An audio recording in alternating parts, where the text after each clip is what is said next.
hello everyone, and welcome to D&D night on the channel. Oh my goodness, Dylan, thank you so much for the raid. I appreciate you. How are you doing? Y'all, if you are not following Dylan Killen yet, what are you doing? What are you doing? Make sure you catch him at twitch.tv/Dylan Killen. Let me go ahead and give you a shout out. Yes, what are you doing? Listen, we're not shaming folks. No, we're just telling them what to do. Anyway, hello everyone. Welcome. My name is PsycheSiren. Usually I am a variety streamer and I'm quite chatty. You can really never make me shut up, except on Thursdays. Thursdays are our lovely D&D days, and that is when the audio belongs to the party. I will be typing away in chat at all of you, but I just want you to know that I'm not ignoring you. I am letting our lovely folks tell their story. And what a story is going on. One of our characters, Rose, has decided, due to some traumatic stuff where she couldn't keep her loved ones safe, that she is no longer going to be an artificer and is kind of going through a bring your child to work day with all the lovely folks in our party. And we are showing her what our classes do, what we stand for, what we believe in. And she's just going through figuring out what path she wants to follow. Hello, Demon Ray. It's good to see you. Diz, Dylan, Mitchie. Hello, everyone. Y'all, I am so excited. I love D&D days. If you haven't played D&D before, I highly recommend just getting a good group of folks together and just doing it. Don't worry if you're good. Don't worry if things go bad. Just stick with it. Have fun. Make it your own. Hello, Gray and Dark. It's good to see y'all as well. But anyway, we're going to go ahead and join the party. I will warn you. Sometimes I don't know what they're talking about when I join in voice chat. Sometimes I don't know what they're saying. So, hopefully, they're not saying anything too bad. Hello, Autumn. I already did the shout-outs. I was the mod. But yes, enough chatting. Let's join our lovely party. Please don't say anything bad. Please don't. Oh, great Psyche when she comes out. What? Oh, what are you doing? What are you doing? What? No, stop. No, stop. I'm getting tingles. No, I don't want this ASMR. No. Please introduce yourselves already. Please, for the love of God. Stop it. No. PsycheSiren. I am announcing my retirement from streaming. It's been a good 4 years. It's been a good time. Please introduce yourselves. Oh my God! Is there no Corvin? Where's Corvin? Is that here today? Corvin is resting, which is, kind of perfect because today it's Luya and Colette who are going to be telling Rose what they do. So Corvin gets to rest. Okay, so no long awkward intro today. What are we gonna do with ourselves? You're the one who's doing the long awkward intro. What are you talking about? Yeah, what are you talking about? I hate it here. I hate it. So let me tell you about it. Oh, yeah, hold on. Okay, guys. I love how we were talking about doing that, and she popped in when we were doing it. Yeah. That was perfect. Okay, so hi, I'm Diz. You can find me over at twitch.tv/. It's me, Diz. Guess what? It's me, Diz. Yay. Hi. Hi, Diz. Hi, Diz. Hi, Diz. Hi. Oh, Piss, wait. What question do we want to answer about our characters today? We've got it already. Yeah, we got it. Oh, no, wait. Why do I not know it? Wait. So in answer of Gray's question, my character's teeth are probably moderately taken care of, I think is what. So if you look at Luya, who's that beautiful dude down there, who does clearly take care of himself, even though he digs in bathroom areas for money, you'll find that he's actually pretty taken care of, washes his hands and takes care of his face, because you can't be sneaky if you stink. So there you go, Gray. Can't be sneaky if you stinky. Perfect. Truer words have never been spoken. God. Truer words.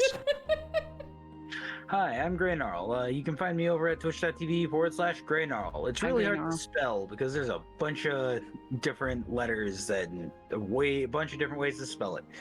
It's my curse, sorry. Yeah, I play Cultus Blashur. He's a tiefling fighter, super badass guy, bit of a dork, bit of a badass, bit of a just annoying son of a bitch sometimes. It's great. I like this character. I hope everyone else does. He is the historian of the group, the leader of the group, and the primary shit kicker. Yeah. His teeth are probably pretty well maintained, but he is probably missing some. Probably like the back teeth. Yeah, that makes sense. Yeah. Like, Good looking, but you can tell he's rugged. yeah, but like front teeth are taken care of. Those are the money makers. The moneymaker. Yeah. Go ahead, Andy. Oh, whoa. Hi. Hi, Andy. Hi. Hi, guys. Hi, Andy.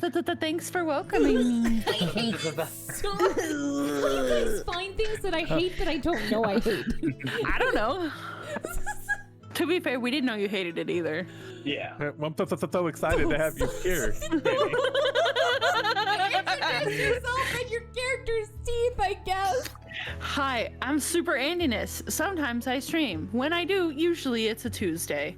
I did all the art you see here, and I play Rose. And little known fact, headcanon that I have in my head, she has a little gap between her front teeth. Aww. I think that's cute as fuck. Aw. That is cute as fuck. And I feel like her teeth would be okay, but as far as dentistry goes, like I don't feel like halflings would she wouldn't fit in the chair, you know? Every time she goes to the magical dentist, it's like oh. cramped. So yeah, tea. Perfect. Teeth. Hello, everyone. My name is PsycheSiren. You've already found me. Good job. I play our cleric Colette, who tries to keep us alive, whether it means a band-aid or stabbing. She'll do it. I believe, because she was an orphan for a long time. I believe that the temple took her in and gave her magical braces. So now she has really good teeth, but she has a magical retainer that you can't really, you don't really notice. It's just runes inscribed, in the back of them. Magical retainer, now canon. Yeah, Got it. Keeps her from blaspheming. Oh, that's not true. But yeah, I think they're really good now. But when she was a little kid, she was a bit of a snaggletooth, cool, little crooked, little fangs, little ankle biter.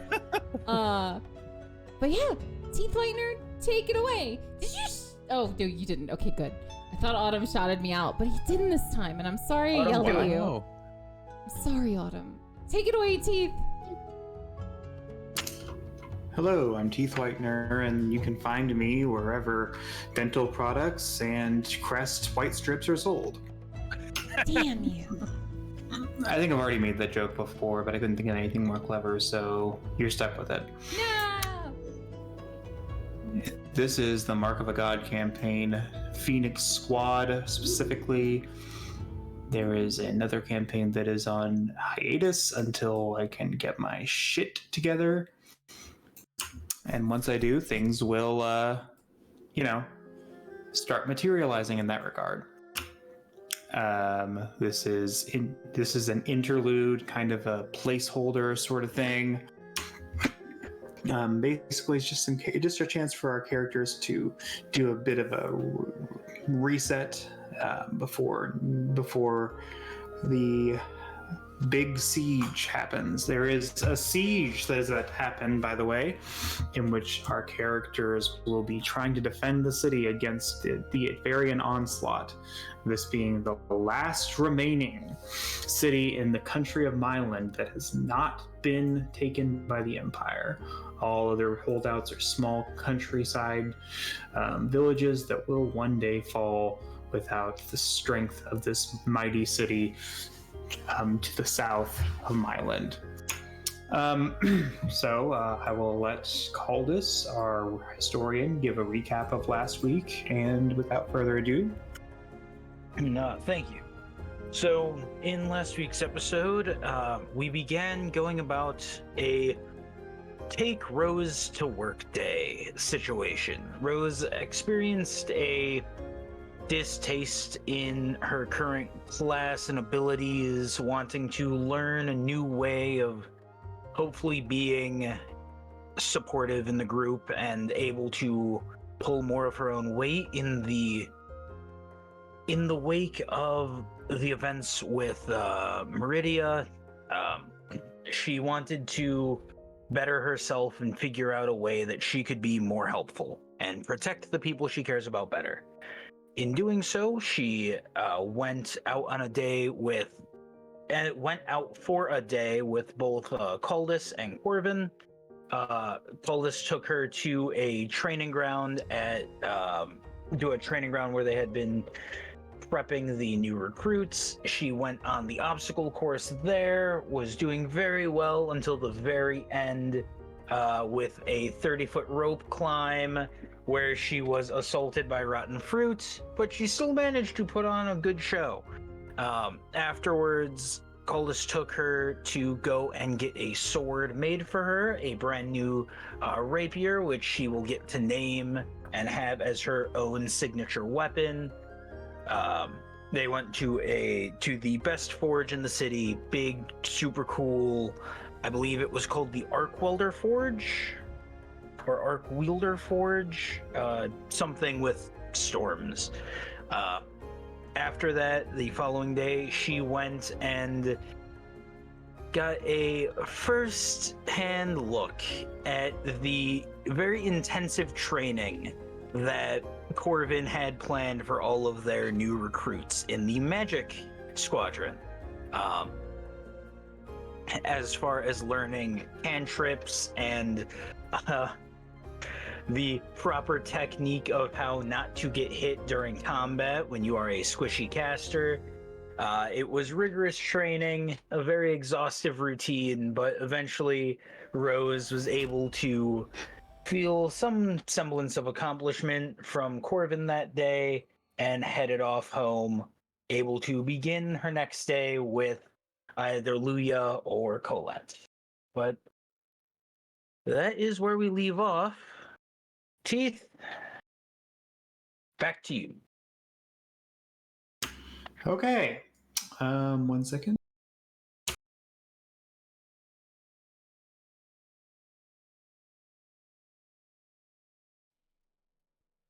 I want you all to know that I am aware that the music has stopped playing. Don't worry, I'll get it working. Give me 1 second. Music broke. Whatever will we do? No, it's fine. Riot. I'll decide it later in the YouTube video. It's fine.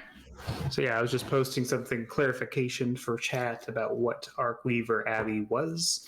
Yes. And with that, I will let the two of you fight over who wants to go next. Basically, I'll just summarize what happened with Corvin's last little guy thing. So I think she was dueling Jimothy. Is that correct? Oh my god, his name was Jimothy. That's Yes. right. Yes. Jimothy. Yes. Okay, so that's a yes. She was dueling Jimothy, and Jimothy knocks her on her ass. She's out of her depth. This little pencil pusher has become a mighty warrior in a very short amount of time. Don't get beat up by someone named Jimothy. Oh, too late. Already done. You're welcome to come do it next time. Oh, I'm a cleric. I'm a pacifist. So. That is a fucking lie. Yeah. Blatant lie. A war cleric who's peaceful.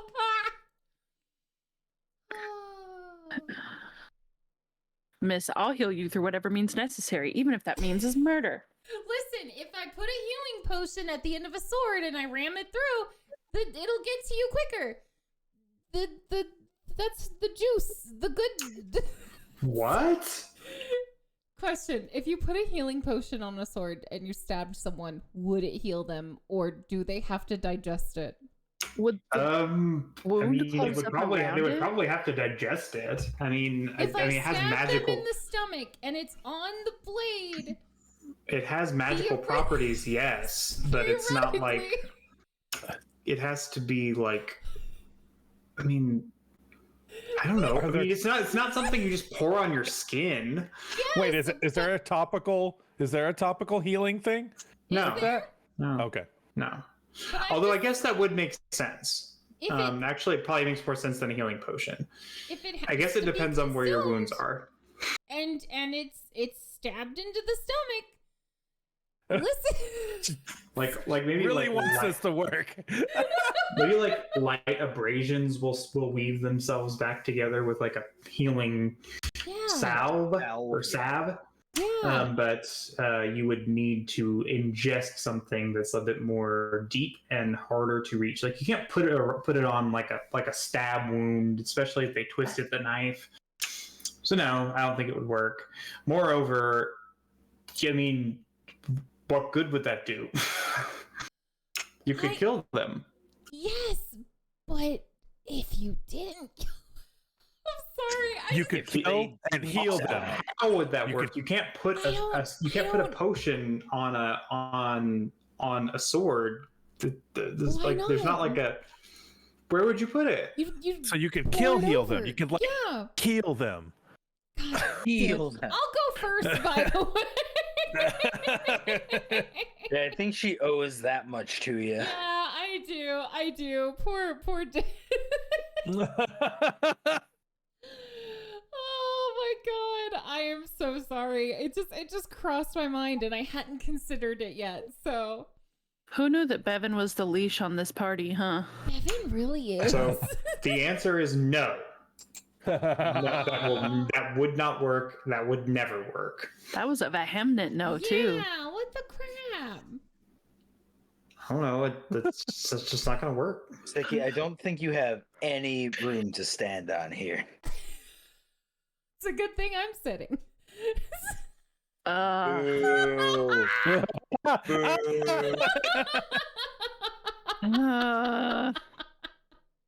Who knew mom jokes were just as bad? Oh, mom jokes are like even Nice. more vicious, you know. That's true. My mom's stone cold. Ooh. To get like a joke by your mom, it's just, ooh, it stings differently. Yeah, because she says it with her whole goddamn chest. Her whole mussy. Oh, no. No. Can we ban PsycheSiren, You please, can't mods? ban me from my own stream. I think we should be allowed Many to have for that tried. shit. Many have tried before you. I'd like to blame Autumn, actually, you know. And Pineapple. They're both bad influences. Oh, yeah. All the Scorpios in my life are just... Excuse me. Hey, well, I'm not that bad. Anyway, where are we going on our misadventures of religiosity? Sorry, Teeth was talking about Jimothy and how he thoroughly just beat you Whoop up. my ass. Yeah. Yeah. You go home defeated. That does not mean that you wouldn't want to maybe pursue it, but it's given you something to think about at the very least. Kicking that nerd's ass, yeah. No, he was a good kid. I gave him his first high five. Yeah, that's the first time he's ever touched a woman. No, Jimothy. Except for his mom. Touch virginity. What have you done? Virginity, sorry. got it. I can't give anything to you, that's Jimothy. good. I'm sorry. That's good. No. Virginity is very good. Jimothy's like, that's what a hand feels like. It's so soft. Wow. I feel like we all learned something we didn't want to learn here. I feel uncomfortable with the energy we've created in the studio. Because Bevan isn't here. Who knew that Bevan was the one? That's what I'm saying. Oh no. I don't even have like a full moon to blame this on. This is just, it's just normal ass day. This is just our personalities. This is just No. Thursday. No, we can't be the problem. Wait, no. Anyway, Twoofums. Yeah. Okay. So, well, what do you do after your day?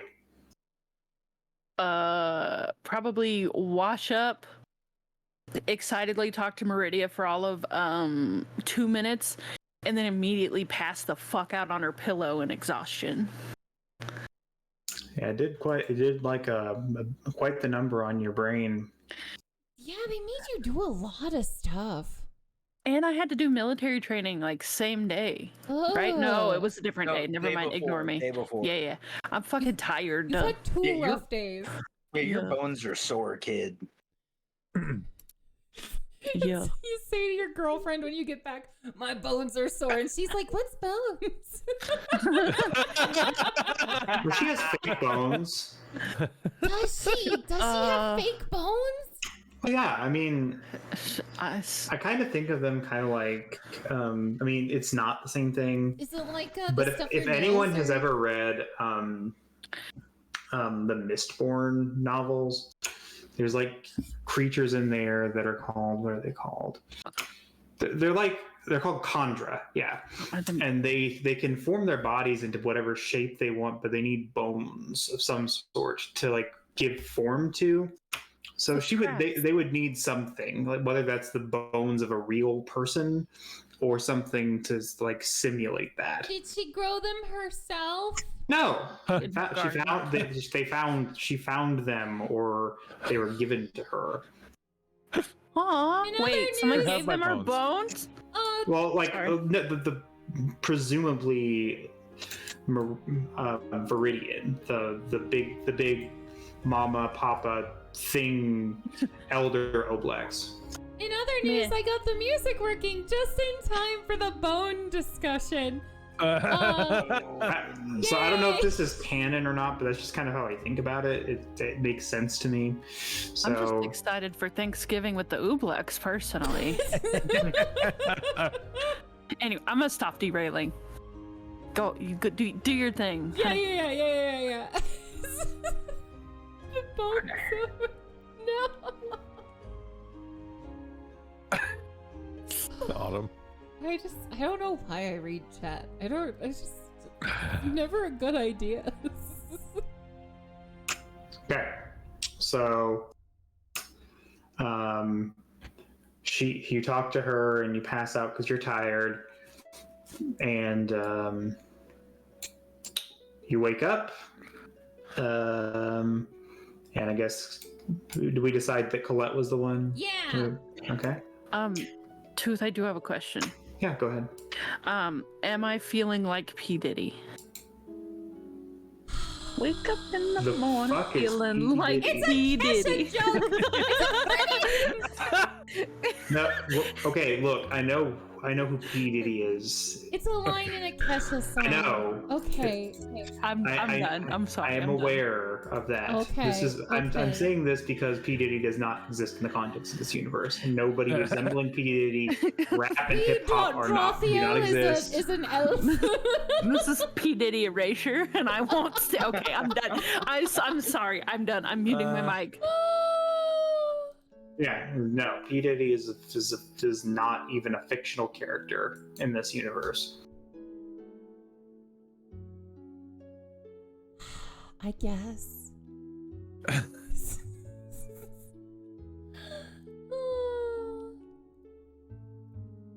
So how do you think you feel when you wake up, Andy?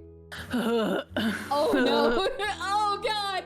I mean, fine, just tired. Just like, all right, let's fucking party. Around what time would you say you wake up? Like naturally, probably like 8:30, 9 o'clock. Oh yeah, Colette is still in bed. All right, sick. I like this already. Yeah, you know. So I guess describe what you do until like 10. Probably just help her mom around the inn. Okay. At 10 a.m., you'll see Colette come downstairs, and hair still kind of tousled, but she's wearing, real people clothes, not her sleeping wear. And she's just gonna come down and kind of acknowledge that people exist and go straight for something warm and hot to drink. Do you have any tea? Good morning.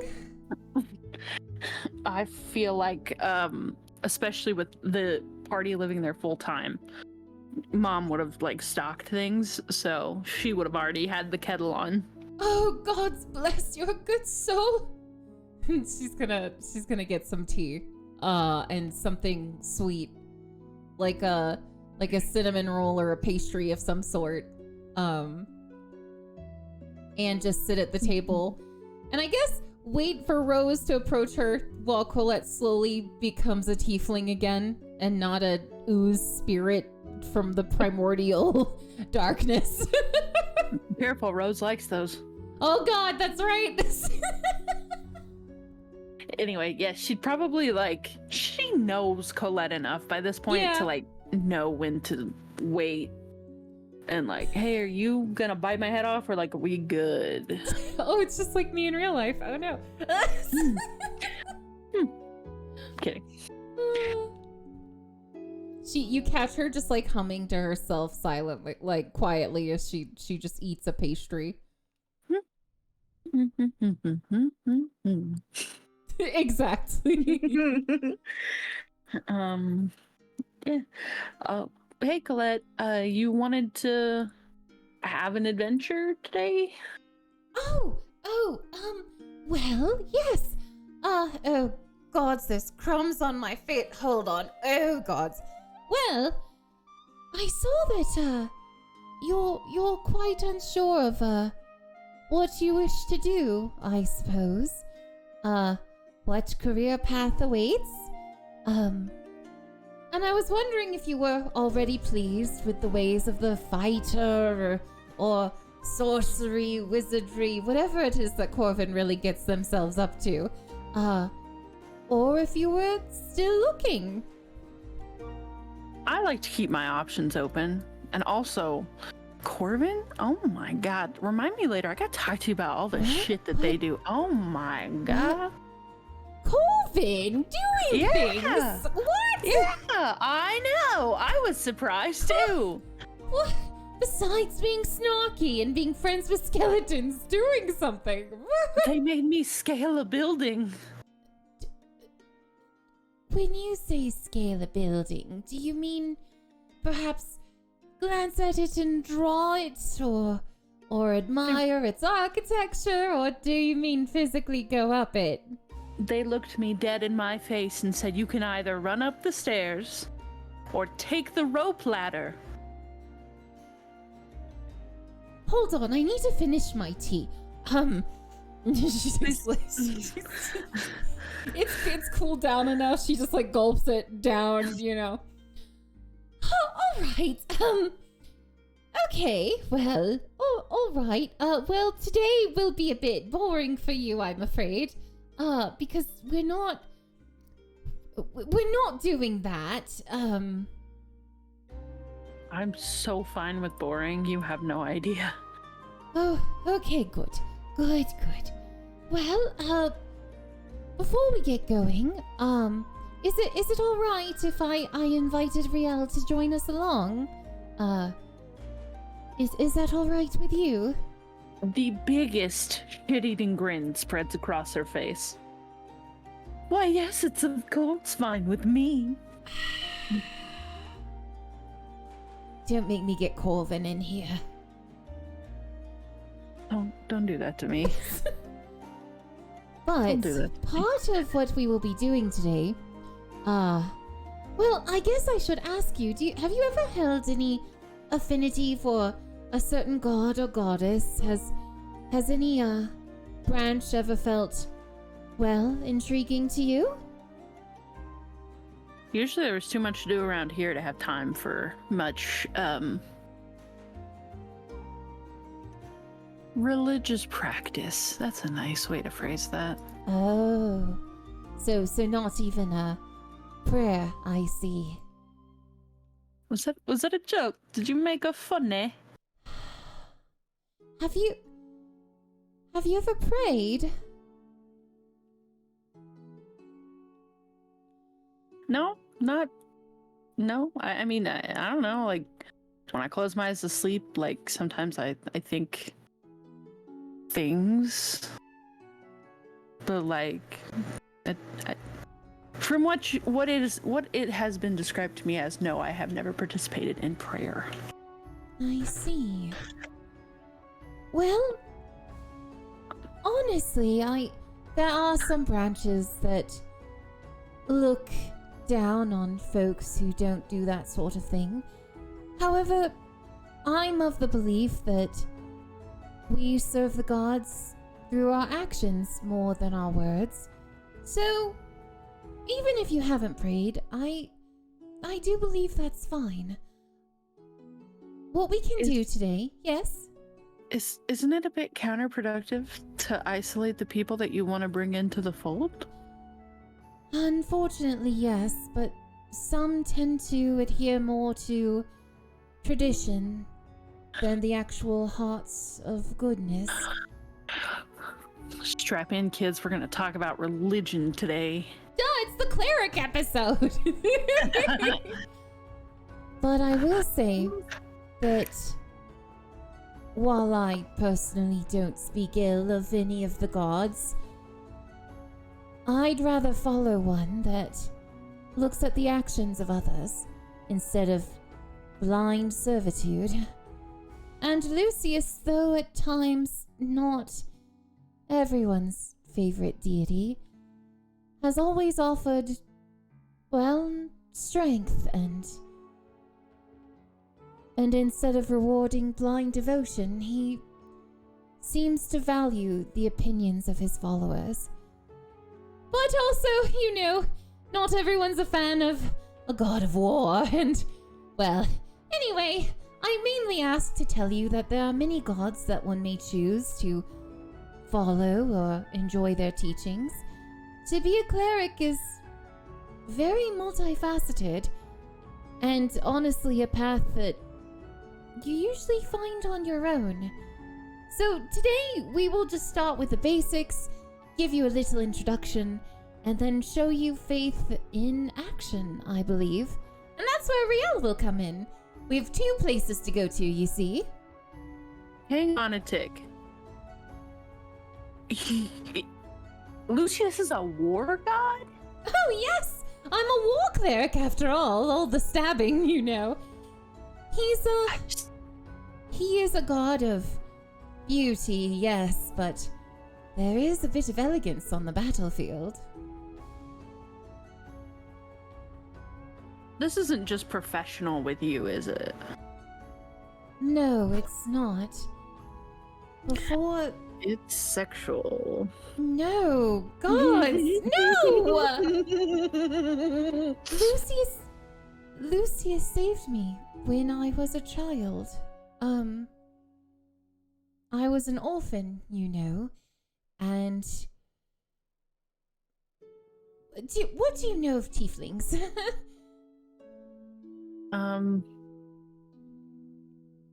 I mean... It's alright not to know much of our origins or what we do. I know you and Galdus. So, our people don't necessarily have a town like this. We're more nomadic, you see. In places cold and far away, and most of our magic actually is intertwined with, frost and snow. But our people are very strict when it comes to what we believe our children should be like, and my sister was always perfect and favored over me, and, well, as young children do, sometimes you run away in hopes that your parents will go after you and prove their love, and, well, sometimes they don't go looking for you. And after a few years of being on my own and no one searching, Lucius found me and took me in at the temple. And I know it seems odd to think so reverently of a war god, but a lot of people don't think of the people that are affected by wars. They think of warriors. They don't think of orphans. They don't think of mothers without husbands and children without parents. And so a lot of orphans from war are sheltered by him. So yes, you're right. It is very personal, and he is very beautiful. But it is much more than that. And everyone's path is personal in some way. Sorry, oh gods, I've been talking a lot. But yes, he is surely a war god. Paulette, I love you. That's the saddest story I've ever heard. Oh gods, I'm sorry. I've only had one cup of tea, and oh. Don't apologize. I had no idea. You seem so put together. I kind of assumed you were, coddled. No, gods, no. It is a privilege to have nice things in life, which is probably why I cherish them so much. But gods, no. And put together, some would argue otherwise. But yes, it was hard for a while, but the temple gave me purpose and structure, and I am forever grateful to them. Well, I'm sorry for ever speaking out of a misunderstanding of the meaning to you. I appreciate that, Rose. So tell you what, we'll make today be a bit of fun, all right? So that terrifying temple we went to with the storms and the symbols and the lightning and oh.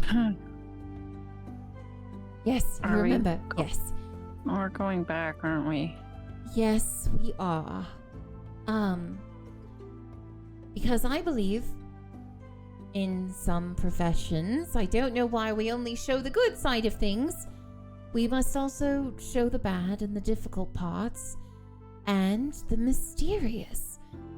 Unfortunately, we were in a very beautiful place, one of terror, of course, but beautiful terror, and we couldn't examine it much. I believe there are a lot of mysteries we can look at and uncover, and there's a certain priest I wish to talk with again. Knock his head in. No, only mentally, not physically. Not this time. I mean, could do both. I won't say anything. Maybe if he doesn't learn from his mistakes. Oh, the other two, well, I started calling Caldus Boss Dad. And Corbin wanted me to call them Boss Them. Do you want me to call you anything? Oh gods. I don't wish to be called Boss Daddy or Daddy or... Why'd you make it weird? It's already weird. No, you made it weird. I don't want to be Boss Mom or Mommy. I don't like that. Oh. How about just... I'm just gonna call you Colette. Yes, let's just go with Colette or Acolyte Colette if you want to get fancy, just not anything parental. Why did you make it Daddy? Why did you make it weird? Why is the term Daddy weird? It's another term for father, right? Oh, that Riel's doing that. No, I've passed you along. I can't do it. No. Nope. Oh yes, Riel. So she's going to stop by here, and we're going to go explore the temple, and then we are going to show you faith in action. And it's going to be so delightful. It's so much fun, and I can't wait to see all of them. Thank you so much for the raid, Goji. I appreciate you. Hello everyone. My name is PsycheSiren. On Thursdays, usually I talk to y'all a lot, but audio belongs to the party. So I want to apologize if I'm not super chatty to y'all. I want to make sure our D&D stories can be told. I will be typing away in chat though. But yes, hello. Y'all make sure you give Goji a follow. They're absolutely delightful. But yes, back to the story. My character Colette is guiding Rose on what it means to be a cleric, and guiding her through the daily duties that she does. It's gonna be great. She's taking me to church. Yeah. So, But are you gonna worship like a dog? Thank you. I was trying to be good. I appreciate you getting that in there. I appreciate it. Thank you. teeth this Saturday. We're picking up some alcohol. I forget. So yeah, after that speech, Colette is going to pack up some of her things, and wait for Riel to come by and pick them up, and they are going to go to the Thunderdome again. The Thunderdome. Okay. Yeah. So, hold on 1 second. So you cross, you take the quickest route you can find, which is passing through Heffelton and heading eastward through the gate, through Old Orisha, and all of the people gathered around behind these inner walls of the city, knowing that there is that the siege is upon them, or will be soon. You cross the Lightning Bridge into the Hillside District, cross town, and head towards the main gate to the Cathedral of Thunder. During main opening visiting hours, there's not any trouble getting in, so they let you in without any need for identification. Besides, they recognize Riel and give her a bit of a berth. Riel, are you... Do they not like you? Well, What did you do? I have a bit of a reputation. I'm guessing it's not a very good one.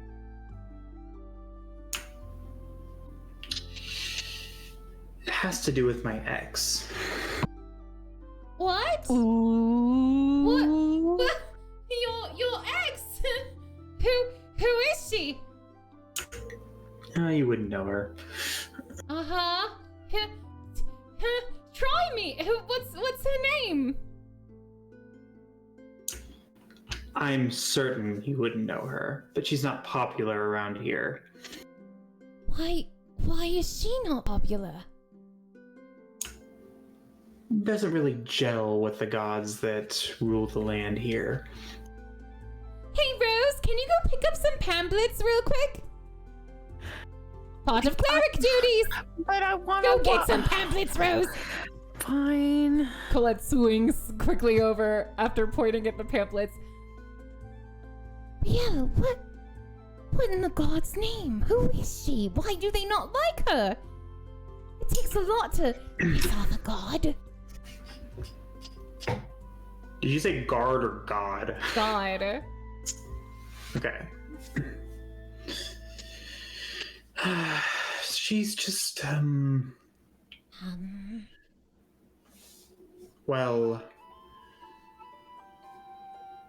she's part of a bit of a cabal that,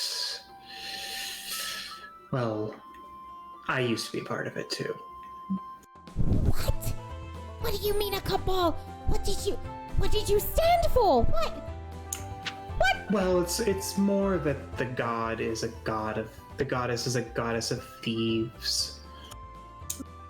And while technically she does what is right, she does what is right, and that doesn't always agree with the powers that be.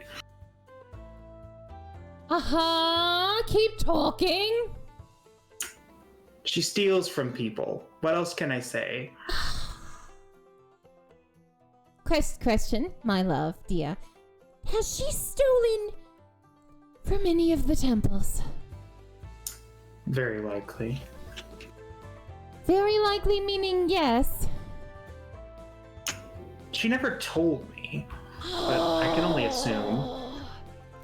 Okay. This is fine. Okay, all right. So, okay. We're not gonna run into her, right? No, heavens no. And they know you're not aligned with her anymore, right? Well, it would seem that they don't know that. Otherwise, they wouldn't have given me such a birth. Oh. So that's it. This is all, right? They just think you're aligned with her still. As far as I know, I haven't done anything personally to these people. Okay, good. All right then. Come here. And as Rose turns to come back with all the pamphlets in her arms, she sees Colette just like pull Riel forward and give her a kiss. Clearly in front of the view of the other people. And as she pulls back, she just grins and goes, "There! Now they know you're not aligned with her. Right?" Let love take care, friend. She just smirks and says, maybe. Maybe! Oh, hello, Rose. You have your pamphlets? Mm-hmm. Good. Do you see any gods that interest you? Anything you like? Oh, you didn't tell me to read them. Oh, gods. All right. But do you see the names on them? Yeah? Okay, let's look at these. All right. Teeth, can you tell us the gods we see on the pamphlets and like the little blurbs about them? Okay, so you've got your big boys, Vasilio, who's the god of light, the god of goodness. Oh, He everyone is, chooses this man, the god of good, great of all of them, Vasilio. I will tell you, Rose, this is a bit basic. And she pushes him to the side, his pamphlet. Next one! Sorry. I like where Aravia, this is going. queen of the gods. She, the ascended one, the goddess who was not a goddess. Is she hot? They're gods, they're all hot, Rose. Pay attention. Stands to reason, yes, she's pretty hot. Listen, it's a fair question. Be nice. Don't pick a god just because you find them attractive, trust me. Is that not what you did? Well, no, you told me your sad story, but still. It's a story, it doesn't have to be sad. Real, don't listen to her. So this one is a bit interesting. So, not all the gods are born. Sometimes someone can become a god. So what, they're like hatched? Oh, sorry. Got you. I'm caught up now, sorry. Real, will you hold this pamphlet, please? Mm-hmm. Next Rose one. is having a good time. Teeth, will you describe the gods, please? The next one is Nint, god of justice, one of the gods of the storm. He's also a god of ice, cold. Now this one is fascinating. So the gods can be in charge of one thing, but oftentimes they're kind of grouped up into little categories as well.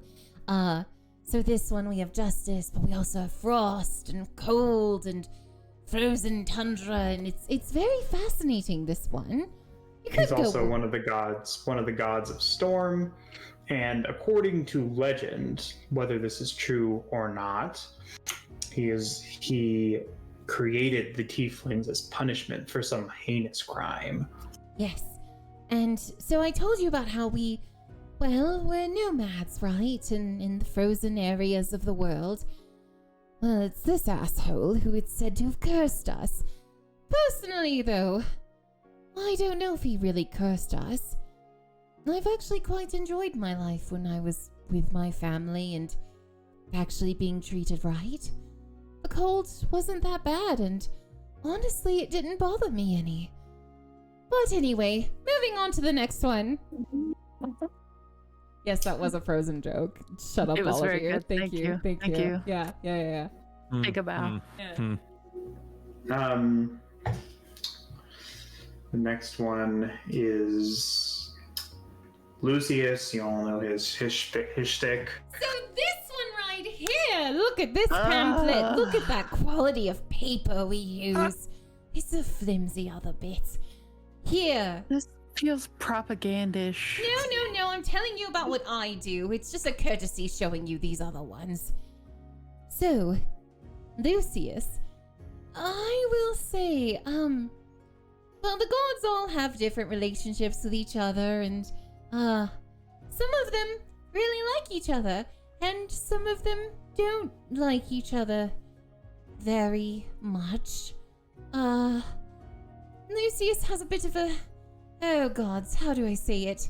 Bit of a disagreement with some of them.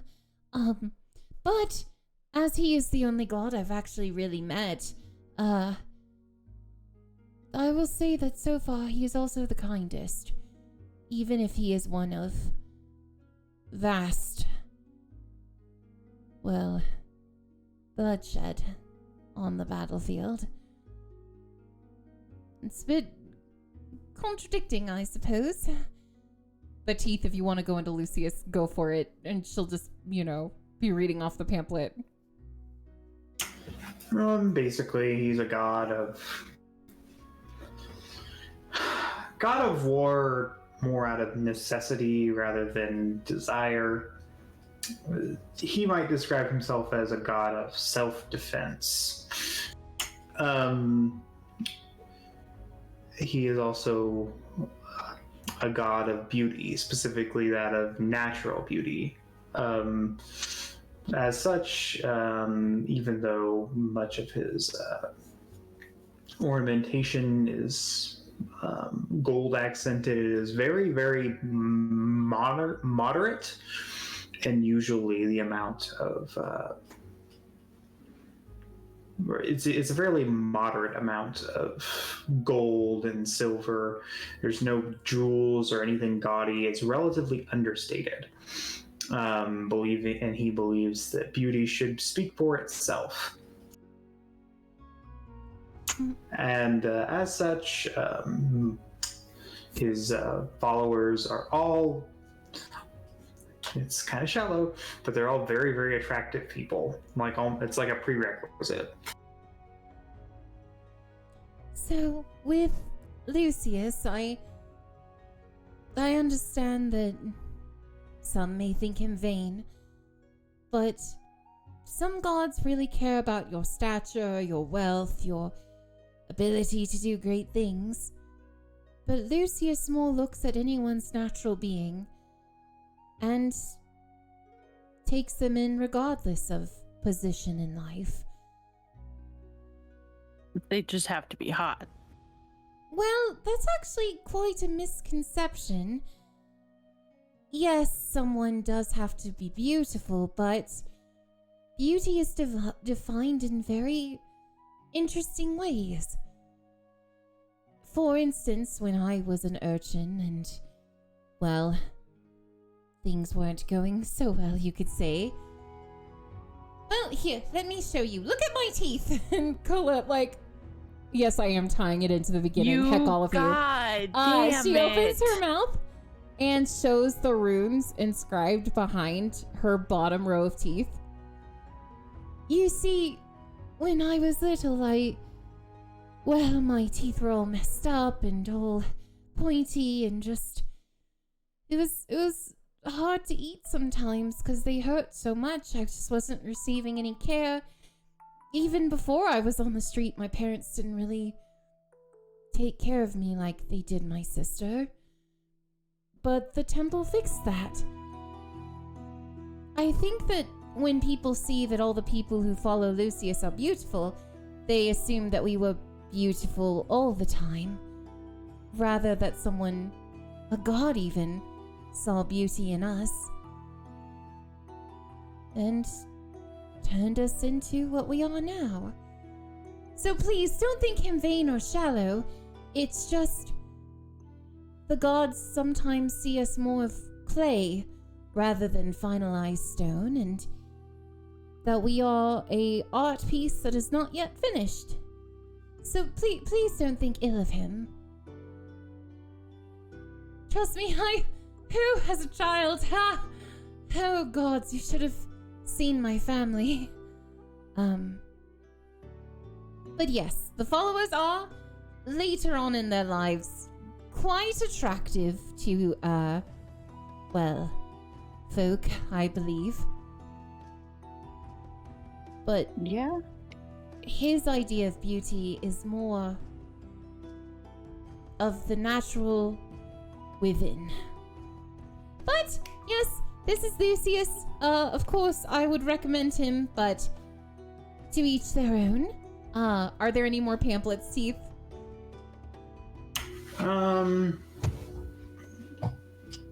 Yes, but none of them interest you. Okay. Interest Rose. Yes. Okay. Yes, none of them. That she just grabbed them on a whim, Okay. without regard to whether it was worth picking up or not. She judged a book by its cover. So Colette is going to go further into the temple and have us explore what was behind those doors, Teeth. Okay, so you head into the temple, past and you walk alongside the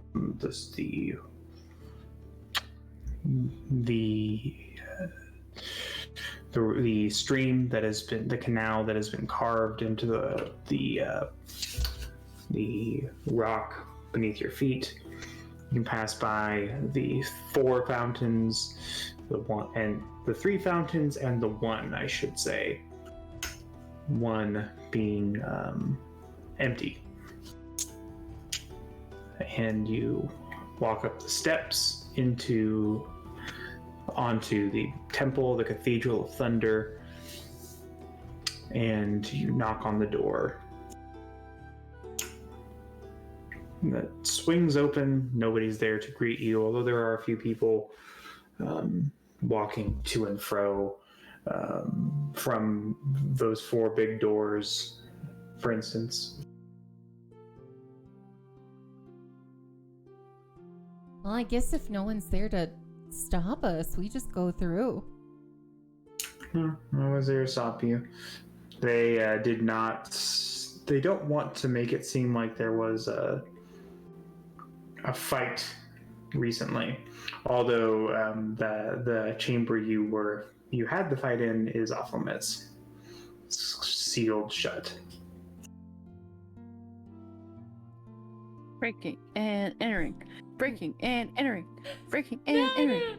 So as we're walking, and we're about to enter this area, Colette is pointing out the different people, pointing out their like duties within the temple, how sometimes you have to clean, sometimes you have to help heal, sometimes you have to welcome in folks, go over the like different prayers and stories, and how being involved with a temple means to really be involved in a community.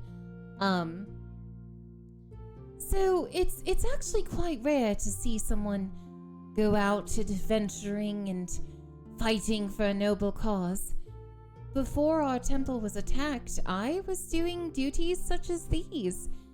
Helping clean, helping heal the wounded, spreading the stories we were raised on and our God's teachings.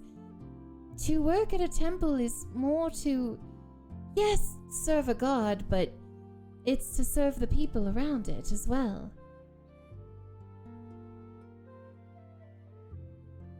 Also, it's a lot of early mornings. Except for Lucius, thank the gods he believes in beauty rest. And it's not a joke. He legitimately like lets them sleep in for beauty rest. Oh my god.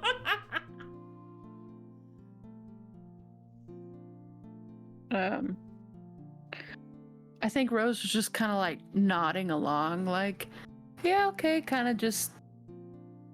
Nothing's really latched onto her yet, but she doesn't want to be disrespectful to her friend and her interests. So she's like, yeah, let's gods, you know? Honestly, it's more people than it is gods. Oh, that's unfortunate. Well, yes and no. But sometimes, when you've trained exceptionally hard, and you've helped the community around you, your god will turn your life into one of miracles. And Colette's gonna hold her hand in front of Rose, and have like the silver flame, kind of manifest on her hand. She's using sacred flame, but in more of a just showing off what, you know, Lucius has gifted her. Sometimes they gift you such magics that even though you weren't born with them, you can use to help others and defend those you love. And she's gonna just, you know, have her eyes also like glint a little silver. And then she's going to put the flame away like nothing happened.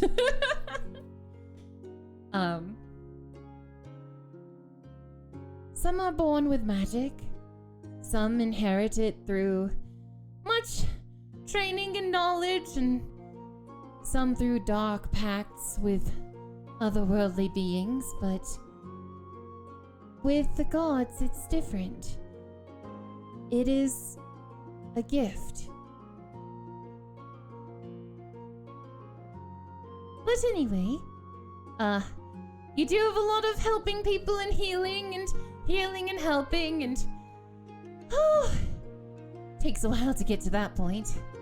But anyway, let's explore a bit. The architecture is beautiful here. It is very beautiful here. And she drags y'all forward again. So Teeth, we go in. Okay, there are 4 doors. Which one do you choose? Oh, the closest one. Okay. The closest one, that would be Spring. We go through spring. So it is depicted as a lightning bolt. You go through the door and you see a bunch of people who are milling about, going to the altar of,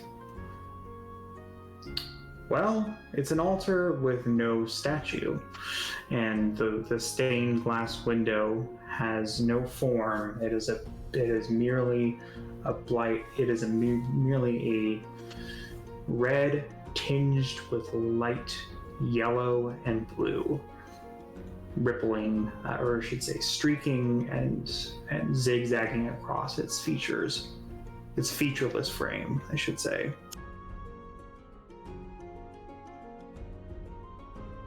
By the gods, that is beautiful. I think Rose would just kind of wander around in there like, ooh.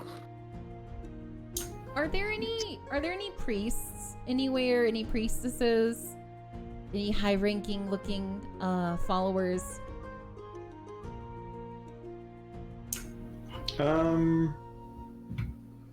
There is a priest in here. He's just kind of he is standing in front of the altar to receive anybody who would come to make an offering or ask for something of the gods. But it's not the guy that we yelled at. No. Okay. Colette's gonna go up to them. Hello, well met. I am here with my young friend. and she is wanting to know what one's duties within the temple are like. As I am a follower of Lucius, I can only tell her so much of my side of things, but I was wondering if you could instruct her on, well, what daily life at the temple is like here.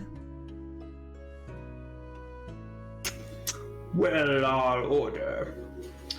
We are devoted to the gods of the storm. We all serve all four of our gods, but specifically I serve the god of man. Like human? The god of man is a god yet to be. He will liberate us from tyranny, and he will instill within us the spark of hope, the light, the fire of heaven. That's absolutely delightful. Did you hear that, Rose? Oh, yeah. Light up heaven. Fire of heaven. Oh, sorry. Sorry. Yeah, fire of heaven. Yes. Definitely. We believe that the coming of this god will mark the beginning of a new era, and we eagerly await his or her birth.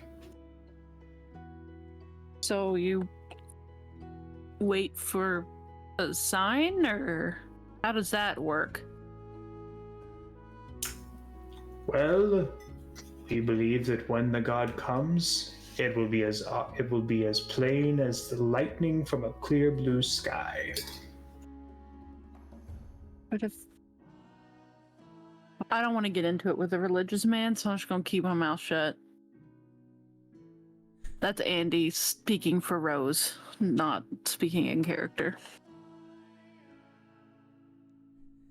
Couldn't see lightning during the day, unless it was dark out. Thank you so much for your explanation. We truly appreciate you.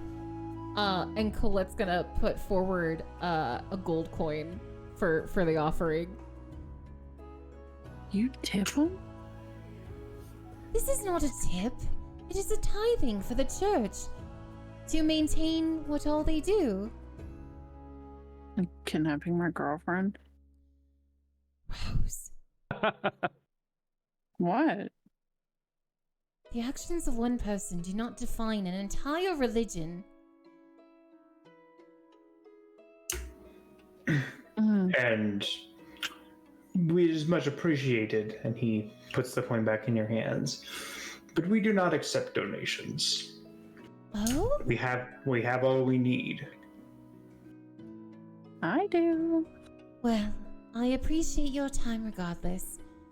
Thank you, good sir. And we are leaving, and Colette is almost pulling Rose by the ear.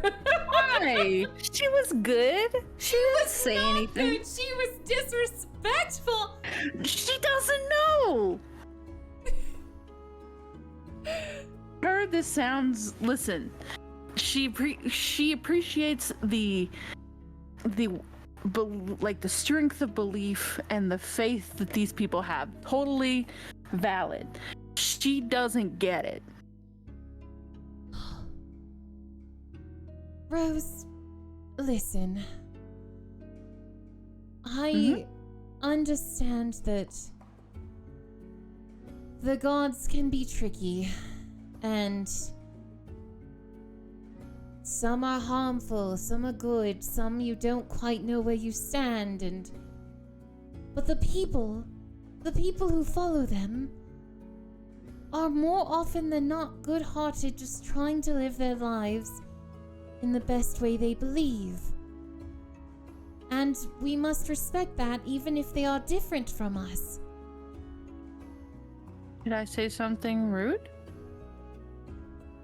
You don't have to ask permission, but go ahead, I suppose. No, I mean, did I? Did I say something disrespectful? Rose, he didn't hear you. But I heard you grumble when we were donating to the church.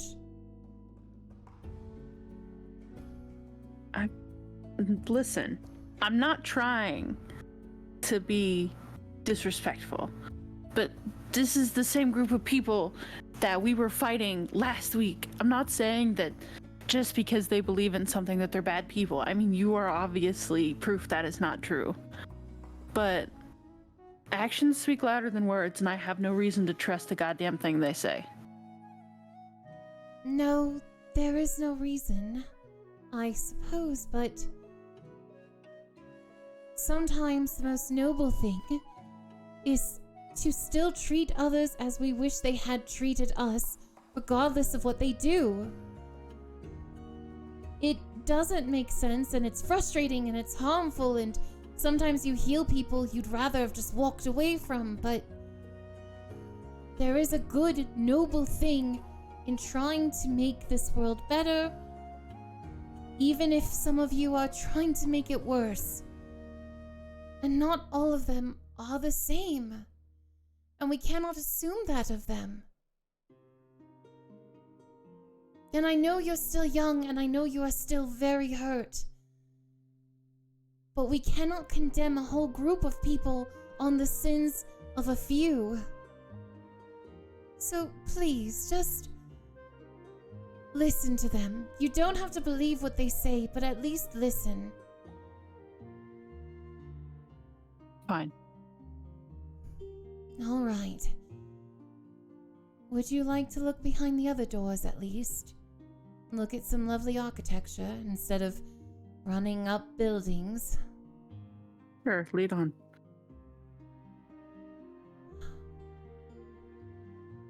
While they're walking ahead, I'm imagining Riel and Colette are like ahead, and Rose is like kind of grumpily behind. She's gonna whisper to Riel, "Has she always been like this?" Been like what? So distrustful of the church and the gods. I mean, I'll be honest with you, I never really discussed it with her, but as far as I know, her family wasn't a terribly involved in religious practices. Not that they despised them, but she wasn't really in that scene. And I think the only reason she feels this way is because of all the events that happened. Yes, I can understand that, I suppose. But that said, I do think it's worth noting that, as you said, she's young. True. Well, we're at the next door. Rose, are you ready? Yep, let's go. Oh, which one are we at? You were at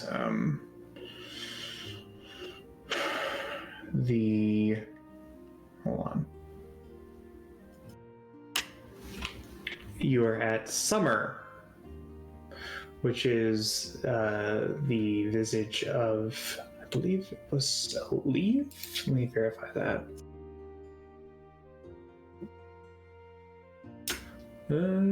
Yes, a leaf. Ah, here we are. What a relief! Colette like points at the leaf symbol. Amazing. Thank you. Yes, I worked hard on that one. I'm not Luya, but you know, been traveling with him for a bit. You learn a few things. All right. Roll a perception check. Oh no. Just Colette. Yes. Okay. That's a 5. Lead on. Oh no. Okay. Colette's gonna open the door. Unlike the room with the unlike the previous chapel, this room contains a tall visage of a woman carved from the same stone as the temple itself. However, her eyes are amethyst. Long, flowing, light robes, a laurel of leaves upon her hair. In the same pose you saw her in on the door, as well as on the reliefs at the top of the chamber where you confronted this Nathaniel, or Moshe, as you've called him. It appears to be Inan Telak, goddess of summer, goddess of floods, goddess of showers. And here we have And goddess of growth. the goddess herself, of showers, of growth, of summer. Ah, Teeth, what season are we in? It's spring. Just around the corner, it would be her time. She's beautiful. Yes, yes. But once again, most of them are. Shall we? This one too depicts this one has a priestess among her ranks. There aren't quite as many in here as there were in the previous room. In fact, quite a few less. As it isn't her season of time yet, you'll notice there are less folks here as there were in the other room. But I believe there may still be a priest or priestess we may chat with. Priestess is receiving people just as the other priest was receiving people in the spring room. Ah, yes, here we are. Hello, and Colette gives the same spiel, as she gave the priest before.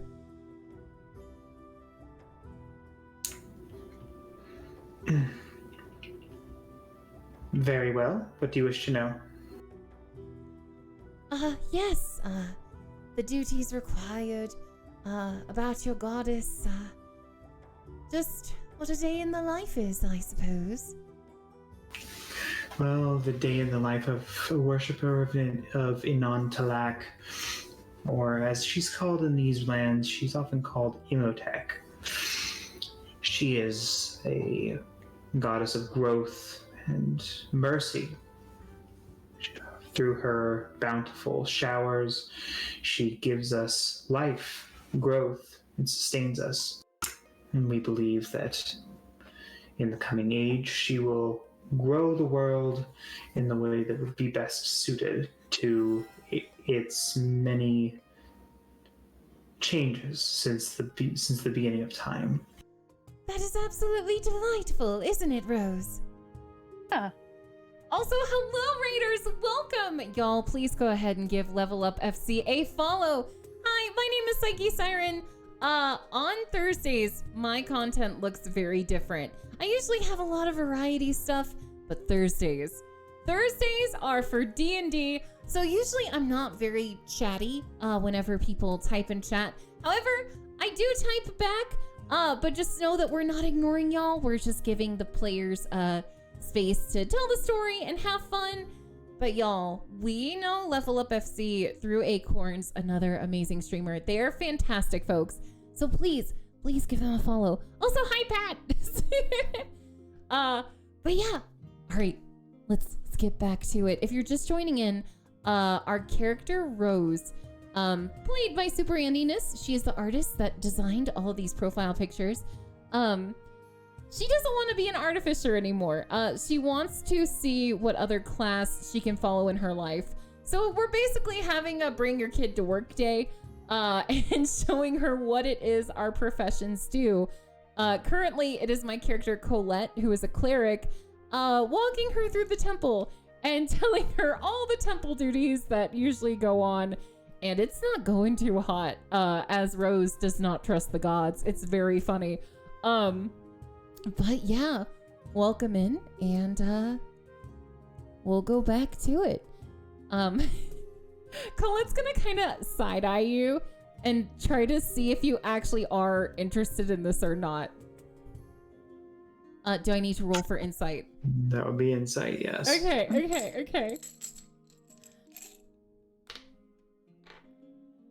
Oh, that's a 15. Did you roll 15? Yeah. What's your wisdom modifier? Ah, piss. I think it's +4. That's a 19. So it's a 19. So Rose is like trying to be polite. She very much was literally just chastised by Colette in the other room. Yeah, she did. She like pulled you aside like a mom, didn't she? Yeah, and she's less receptive to it. Yeah. But she's not going to outwardly express that because now she's more embarrassed than anything. Yeah, So- yeah. She's not into it, but I don't know if. I guess roll a performance check. All right. Let me do that. One moment, sorry. Never had to roll against someone before. Yeah. First number in roll 20, right? Yes, if your thing rolls twice. Yeah, it's a 7. Okay, so yeah, there's pretty much no chance that you beat her number. I would say that it's pretty obvious to Colette that it's just words. Well, thank you for your time. Your temple is absolutely beautiful. But yes, we will be on our way. Many blessings upon you. And to you as well, of course. And they are going to go ahead and walk to the final door. There's 2 more doors. There's 3 Oh. seasons. There's 4 seasons. Oh, okay. We're gonna walk to the next one. Next one is Autumn. And roll a perception check. That is a 12.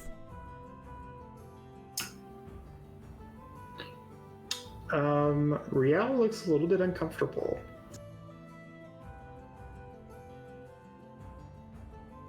Yeah, are you alright? Oh, I suppose I'm alright. Well, that's not a yes. So what's wrong? Do you mind if I sit this one out? I suppose.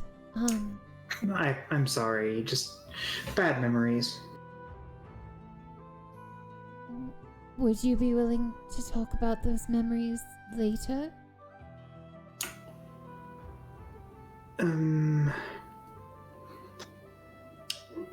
Maybe. Do you need anything? No, I don't need anything. I just, I think I'll pass for now. Alright, well, we won't be gone too long. Just have a rest out here, I suppose. See, before Colette made her feel bad, Rose would have been mouthing, "Take me with you. Take me with you." But she's like, So she's just kind of grumping her way through. And Colette notices that Rose isn't enjoying this, right? Yeah. Yes. Before opening the door, Colette's gonna turn to Rose. Actually, Rose, I don't think Riel is, feeling too well. Would you do me the honor of sitting with her? I thought you wanted to show me your world. Well, honestly, it's more of a foundation to a world, I suppose. The true lessons a cleric learns are out in the world actively practicing. This is just fun architecture and lore, I suppose. But one's real duties are outside of the walls. So if you wish to sit this out and be with Riel, I would be fine with it.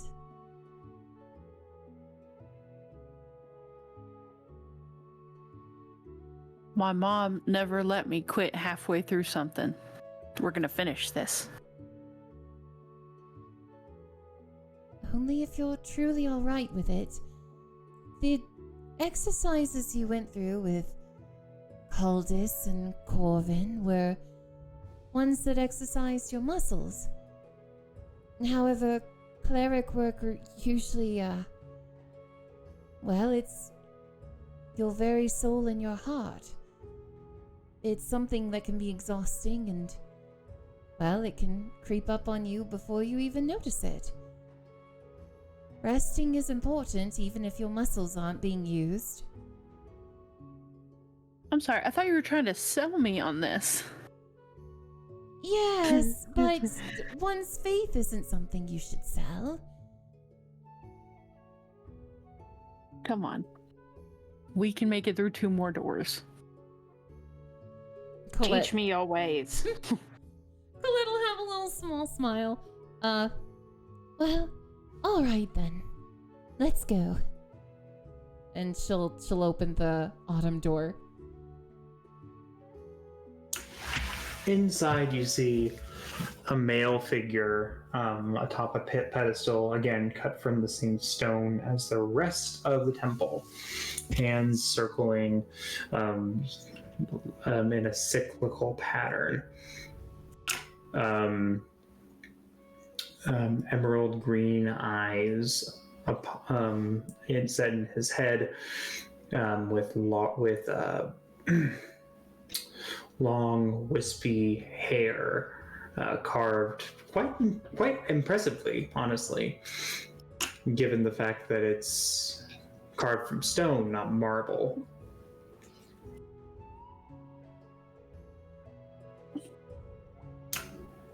And a bright green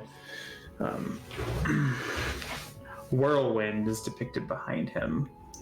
This is Eri, god of assassins, god of autumn, god of uprising. His temple is quite busy. Is quite busy today, actually. Not quite as busy as the god of spring, as the god of man's temple. Or chapel, I guess. Now this god. You know how I told you that Lucius is one of defending by force and, yes, a war god, but multifaceted? This god here is also one of assassins. The gods have interesting morals. And, well, there is a god for everything, I suppose. Isn't the whole point of a god to be, like, superior? Well, there are some who believe that. Some who believe they're superior. Some who believe they are to serve us. Some that believe that they just happen to exist and we impose our wills upon them. Like I said, it's complicated. Which is why you're going around and talking to them all. Well, not all, but all within your hometown. There's a lot. But yes, uprisings, assassins. Quite adventurous, this one, if you ask me. Yep, okay. You serve a war god, but he is, you know what? I'll give it to you, yeah? I suppose assassinating is pretty adventurous.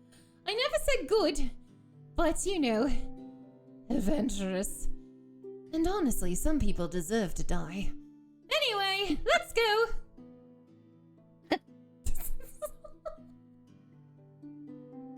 Listen, Colette believes in peace first, And if that doesn't work, then just get rid of them. PsycheSiren Streams does not condone the views of a fictional character. Truly a paragon of peace we have in front of us. You have to protect your peace by any means necessary. Anyway! You see a young woman standing at the reception area. Self-assured expression on her face.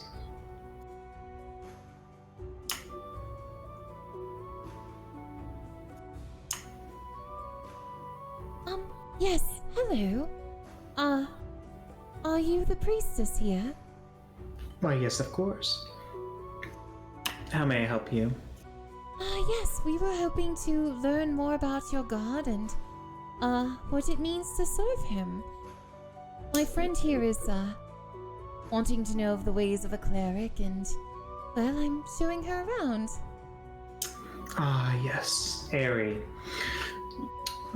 He is of course the god of autumn, but he is also a god of uprisings and he is a god of assassination and, of course, assassins. Where did you stand on thievery? Oh, sorry. God of winds and whatnot. Where does he stand on thievery? Well, it depends. It's not really in his wheelhouse, but he has some interest in it, I suppose. It depends on if it accomplishes his means. Very much a god whose goal is to accomplish the task by whatever means necessary. Yes, that is quite similar to Lucius's teachings as well. Perhaps in a sense.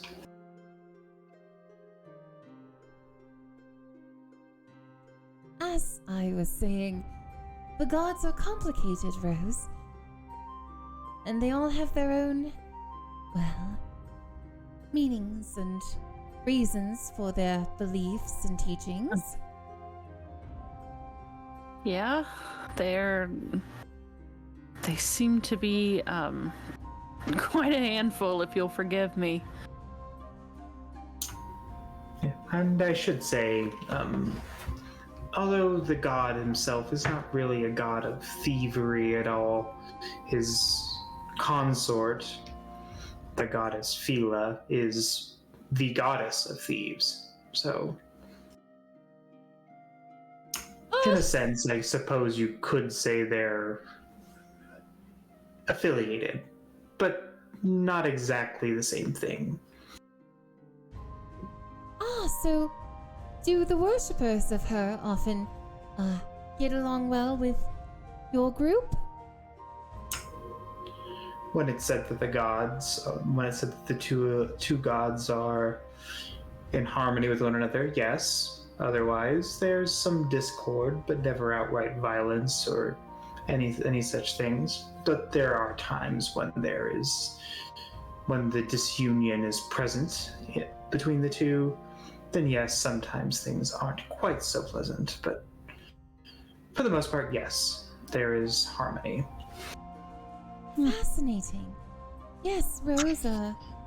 The gods do often have consorts and relationships, and while you may study one, you may also study the relationships and friendships or fights they have with the others. How do you keep them straight? Oh, they're not all straight. Well, we have, scribes and we have, books. Sorry, I spoke out of turn. Go on. You dirty bird.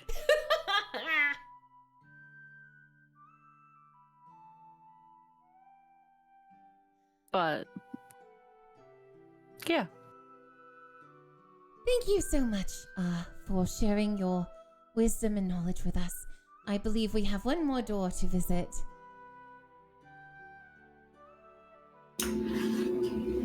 Okay. You head through that door and you head toward the god Nint, god of winter.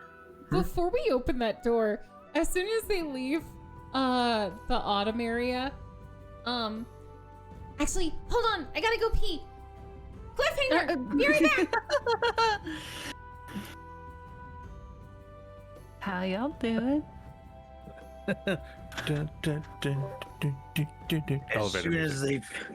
As soon as they finish in the temple, Colette runs into a direction.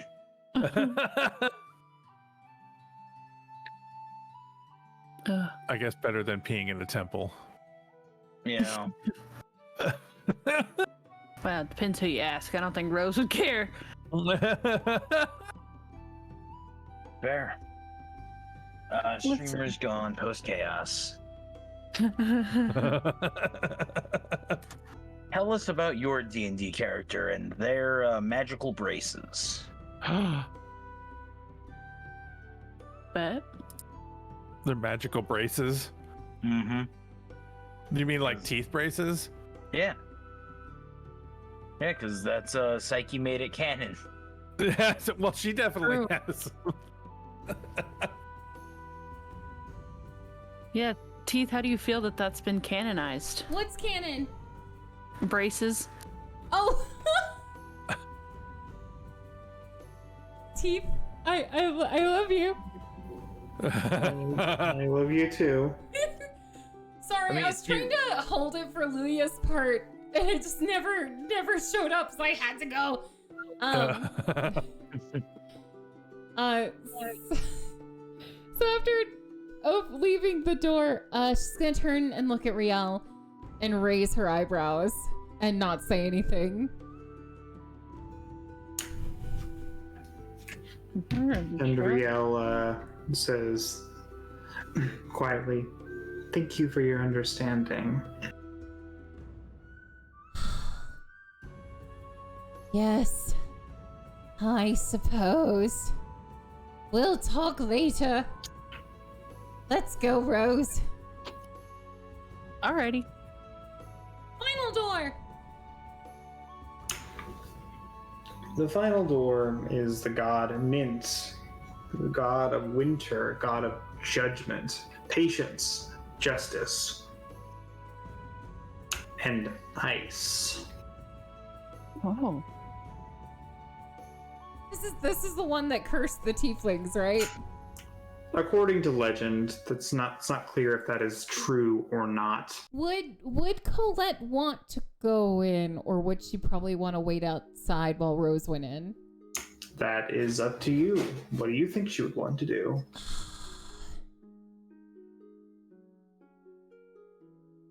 Before opening this door, Colette just kind of sighs and looks up at it.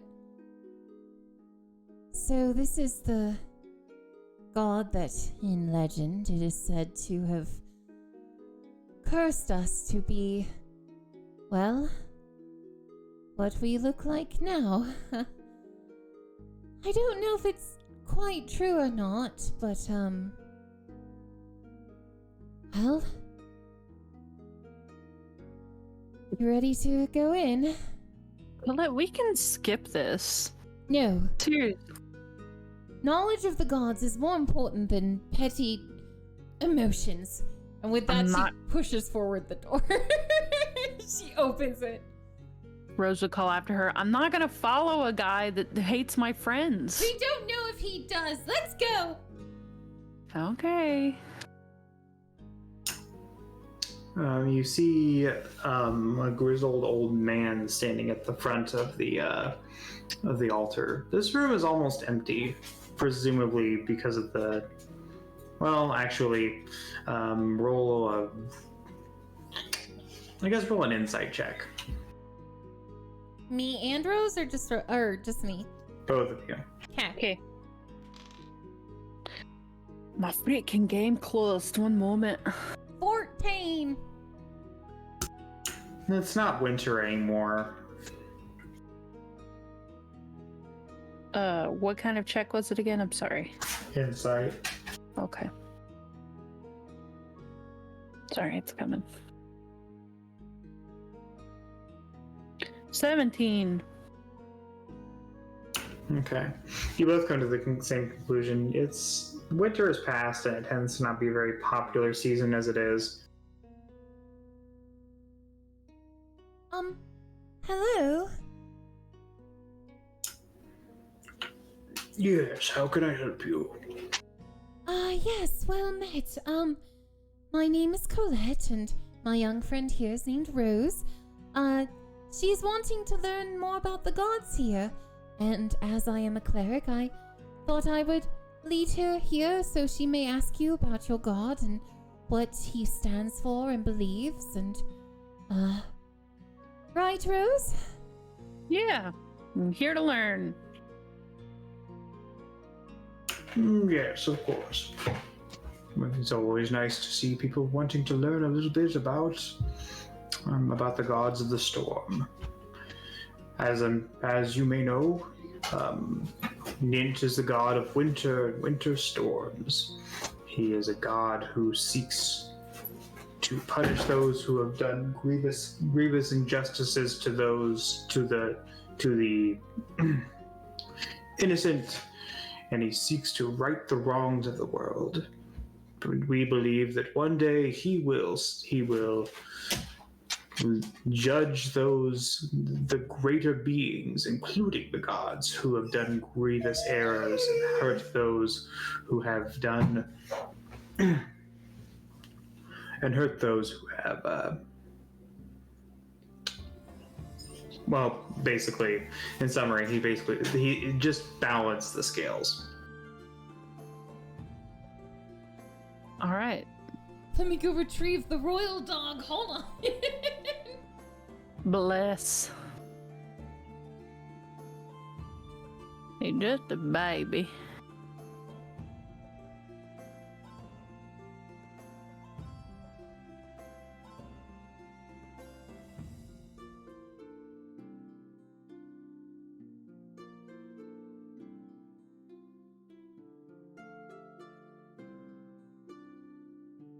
The royal papa has called. Must be Okay. grabbed. I have the dog.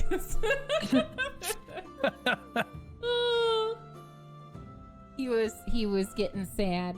Cause he just has to be around both of us 24/7. It's fine. Yes, he is believed to do those things. Is there anything else you can tell us?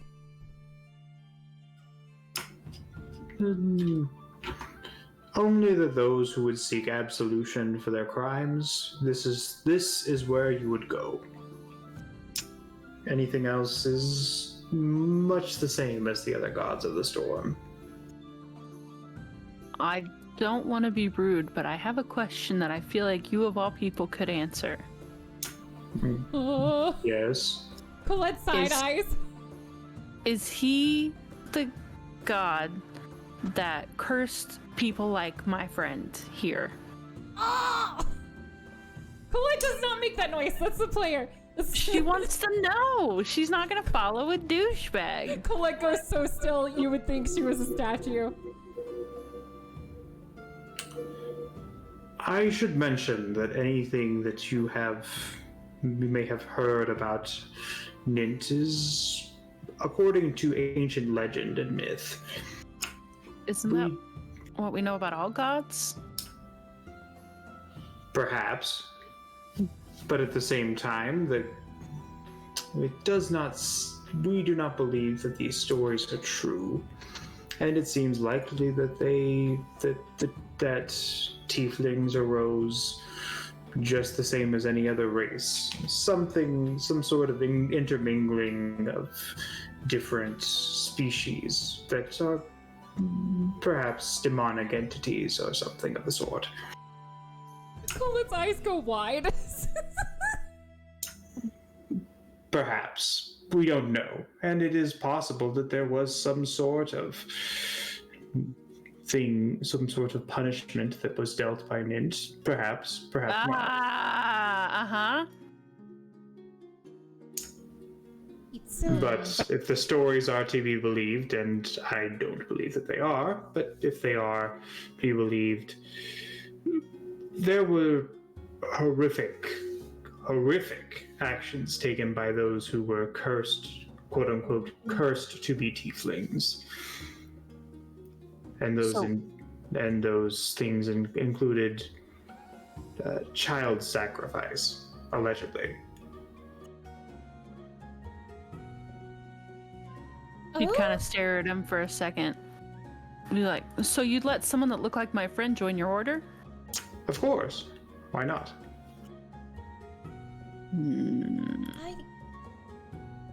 I had never heard that there were other theories. I'd only heard that it was punishment. It may very well be punishment, but at the same time, I don't believe that punishment was necessarily meant to be punitive for all future generations. Although, to be honest, I am a mere man. I don't know all there is to know about my god. So, perhaps I am wrong, but I choose to believe that there was no punishment dealt. So, sorry. Go ahead. No. This is gonna open some can of worms, so chat, please forgive me for this, okay? So, if you, just for example, if you found irrefutable proof that your god did these things, would you keep following him? Well, I don't know, to be honest with you. But I don't know that there is proof to be found. Rose wants to not like this guy, but he's giving all the right answers. What was your name, sir? Wilhelm.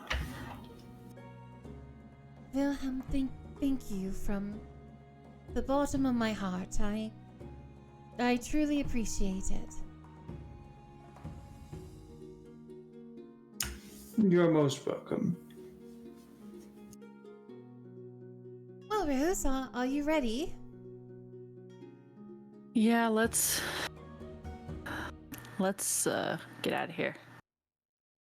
As you leave the doors, Colette has the biggest grin on her face, cause her whole life she thought they were cursed out there, and that she had heard whisperings of the child sacrifice nonsense, and to meet the priest of that god, and for him to say, actually, we don't know if that's even true or not. She's so happy. She's freaking, ecstatic. Aww. As you head towards the door, a somewhat familiar face pokes in.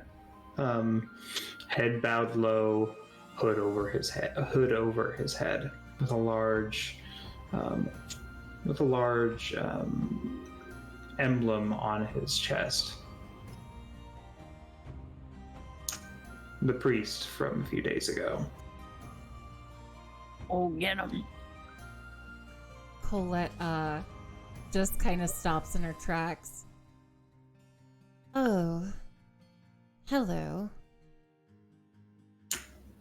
He looks up and he turns his head from side to side, and then he realizes that you are speaking to him, and he says, "Oh,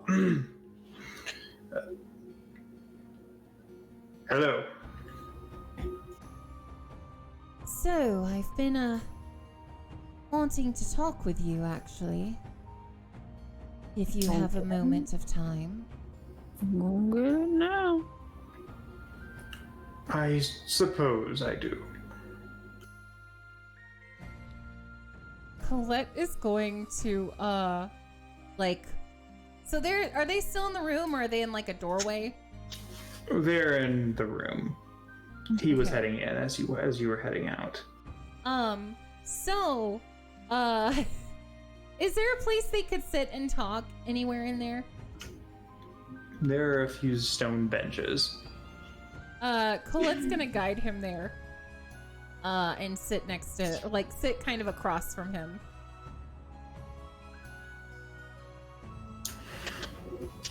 So,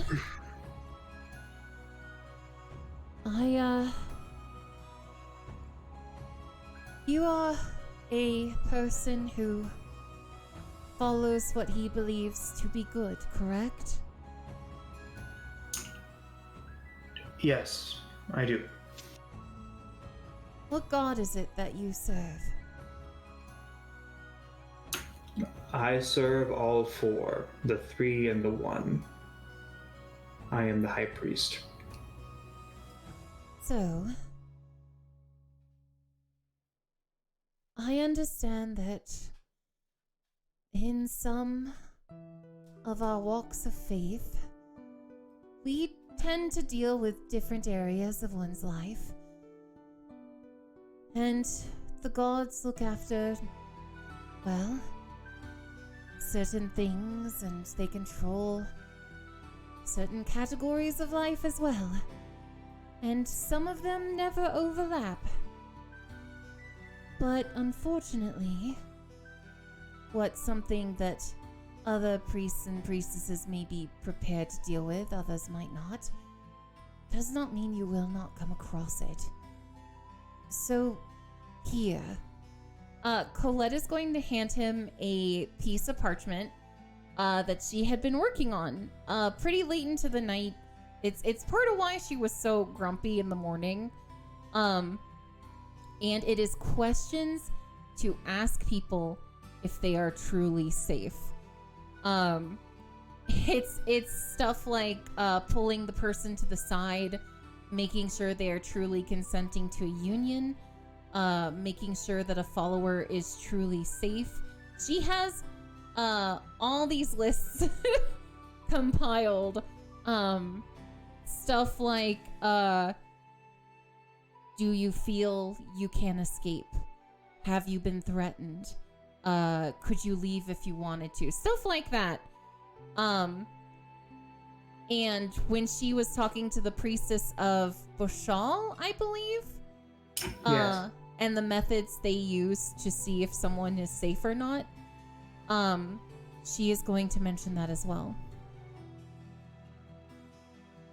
I know it is not your area of worship, but if you are to put two souls in union before your God, it is vital that you learn this. It is vital that you honor him and his worshippers, and you make sure they are safe here.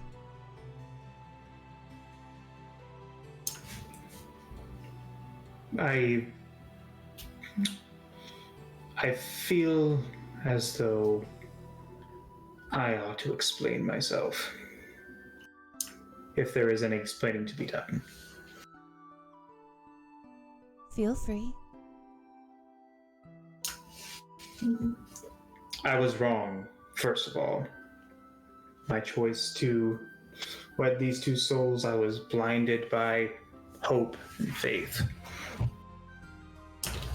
I believed that the one that had come to us was an envoy of the four.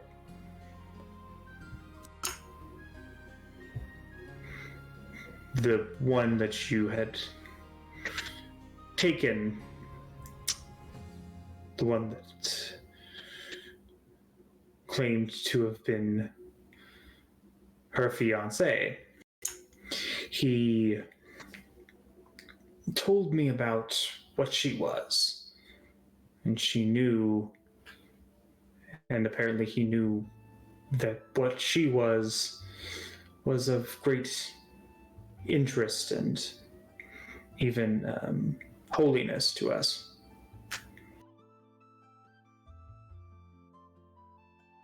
I understand that desire for hope, especially with the world being as it is now. But we cannot cloud our judgment in hope. We must look at the people that they are. And even if she was a holy being, even if she was a messenger, she still has rights. She still has a life and a soul of her own. And I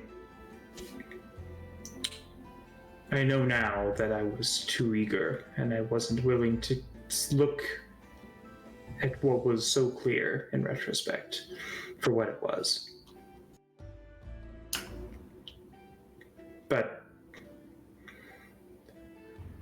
I guess that is simply blind faith, and such things are not valuable. The days of blind faith should be behind me, and yet I was so eager that I couldn't see. Well, I believe that it takes great strength to recognize one's failings, especially when we believe we've seen it all. Sorry, the dog is wanting me to play with him. Hold on 1 second. But yes, please just speak with the priestess. Make sure that your followers are safe. And I am grateful that you have learned from this.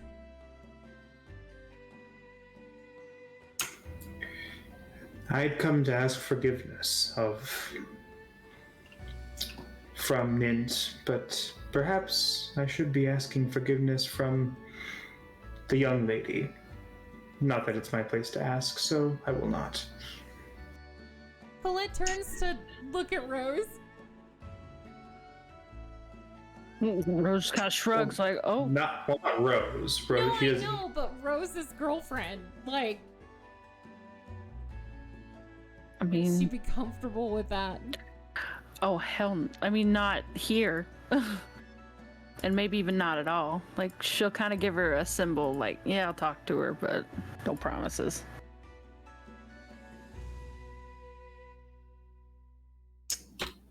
As I said, I'm not asking, but it should be said that asking a god for forgiveness is all well and good, but sometimes that god is not poised to offer forgiveness, as there is no crime committed against them.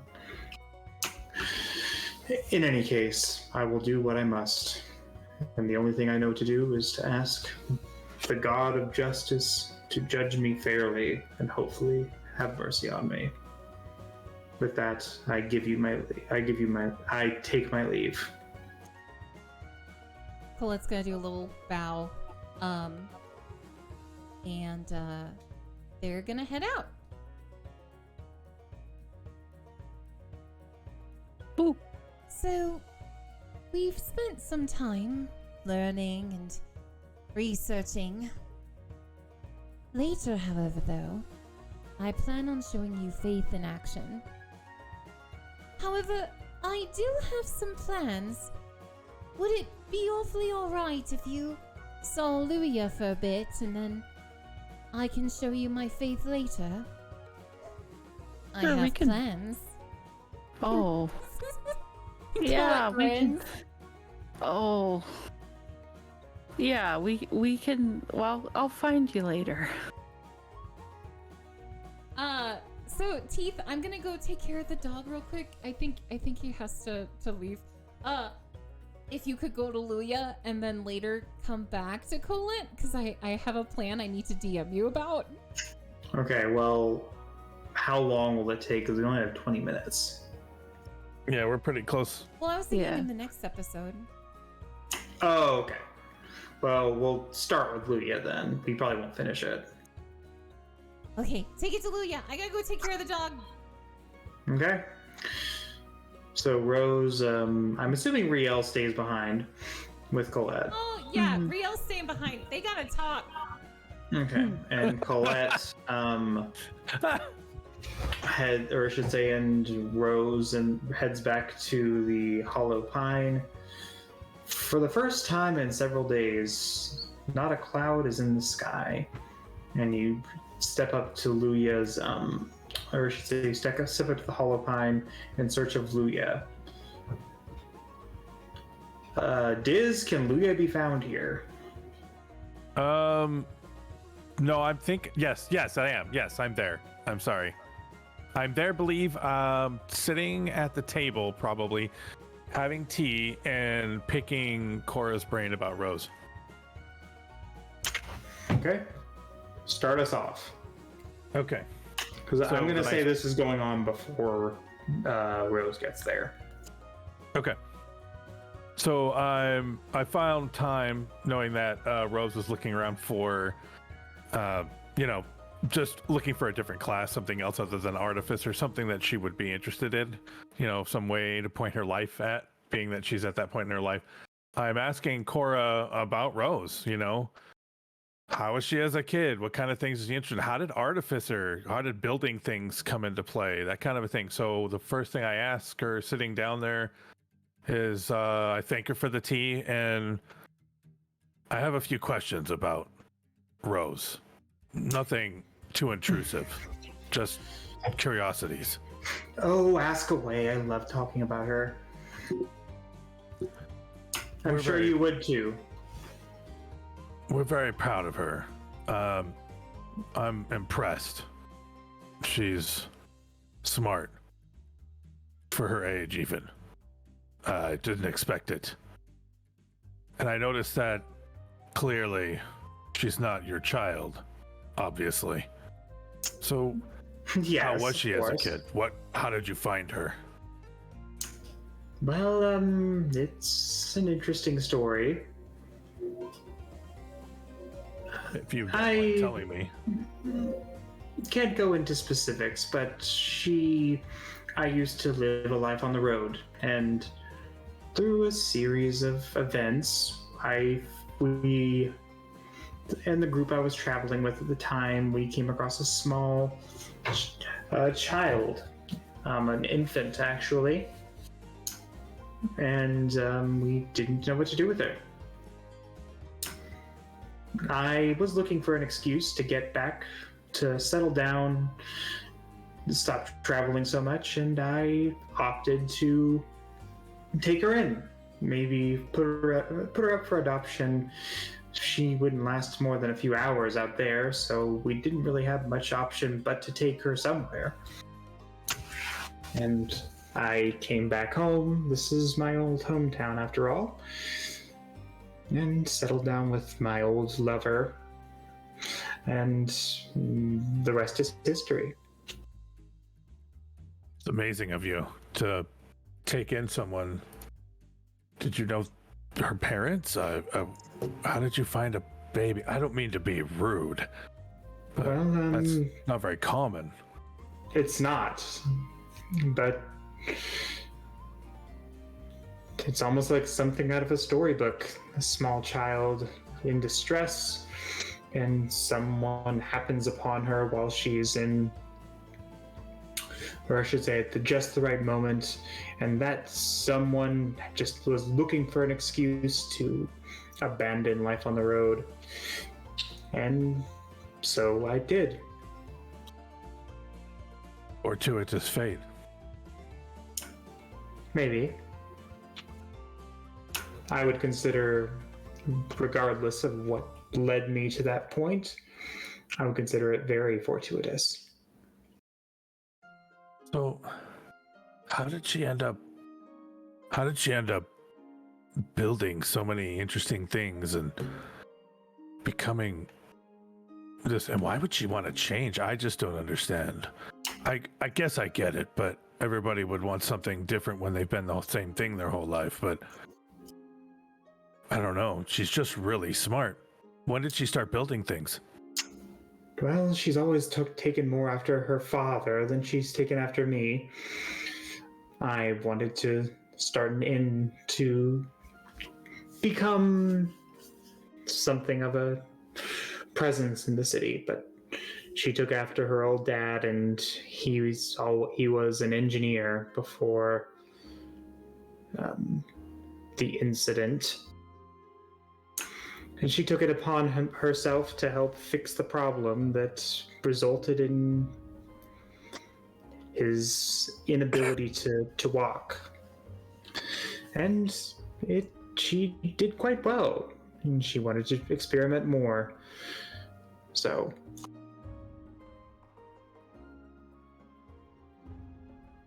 she's been building things since, and just I don't think magic's gonna be her thing. I really don't. But I fear that her her love of mischief might become problematic if it's not tempered as she gets older, you know? oh, surely she's got a mouth on her, and I think she takes that from me, if nothing else. Yeah, the environment could be part of it. Like, smile wryly. Well, nature versus nurture. This is definitely more nurture, I would say. That's fair enough. I'm just trying to figure out what would benefit her the most, you know? You've got Corvin and his skeletons, which I know, albeit odd, is very helpful in a pinch. But I don't see her as that kind of magician, if you will. I worry about her doing that and living that life. I think survival and all that might work well. I don't know. Do you have any insight? I just wonder, because she's been here for so long and you've brought her up. Do you see anything of her original family in her? I mean, was there anything that maybe would help point me in the right direction? Well, she did have this old... I don't even know if she still has it. It's like an old locket or something, and it had a picture of a woman in it, but the picture's faded and not even recognizable anymore, so... Just memories, then. Just memories. Can be tough. Well, she's smart. I assume that person was her mother, but I don't know. Not that it's any of my business. But do you know of her parents? Do you know if they're still alive? I can only assume the worst. That's fair. Well, you know, I guess I wanted to help, you know? When we met her, I figured, I don't know, she looks a little lost, you know? And I try to stay out of things. You know, who's got time? But then you see someone who is definitely looking for their way, and you want to help them. And I fear something similar had happened to my daughter, if she's still out there. I worry, you know. Do you have a daughter? What happened to her? She was taken. I don't really like to talk about it. It's well, it's funny how it's not something I want to talk about, but everything I'm living for. I'm looking still. Starting to give up hope lately, but it is turned out little sparks, you know, of information have popped up being here. And I'm beginning to wonder, you know. That's quite strange. Are you from around here? No. Bit far. My keep was attacked. And when it fell, I wasn't there. I was out searching for something else at the time. And I regret it. I'm not sure what to do now.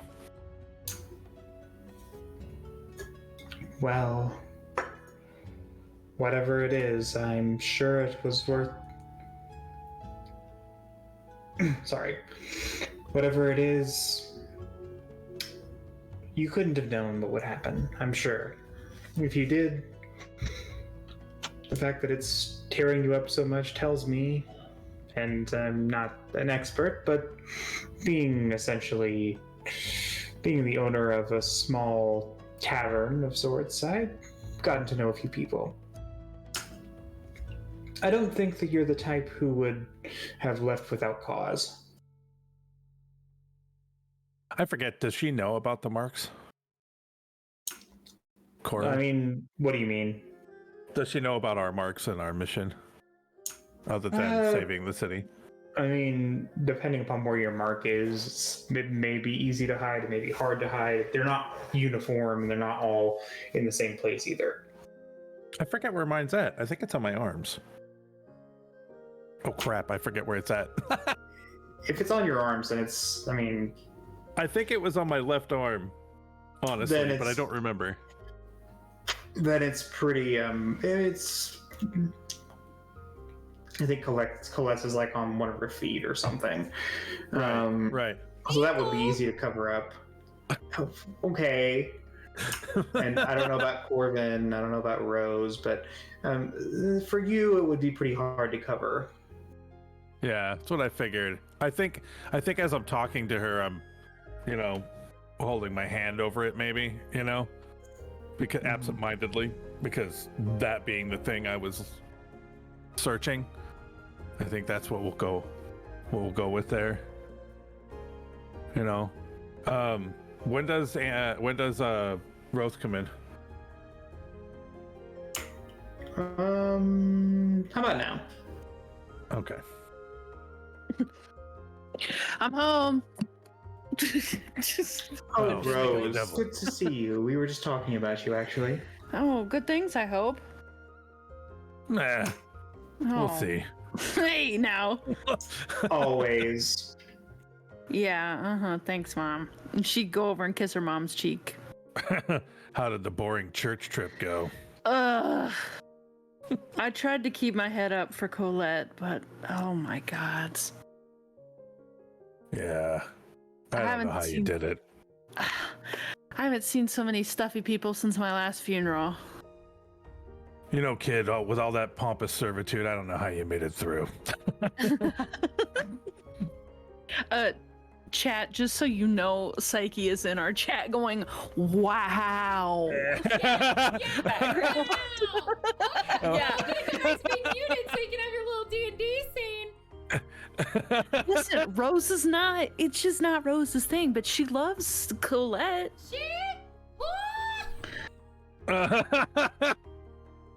Oh, we're gonna be paying for this later. I feel it. Oh my God. Okay. I half expected Psyche to be like, will they be paying for it next week? We have 10 We minutes. still got 10 minutes to fuck up. Don't worry. Wow. Oh, wow. I'm allowed one per stream. That's a bit extreme.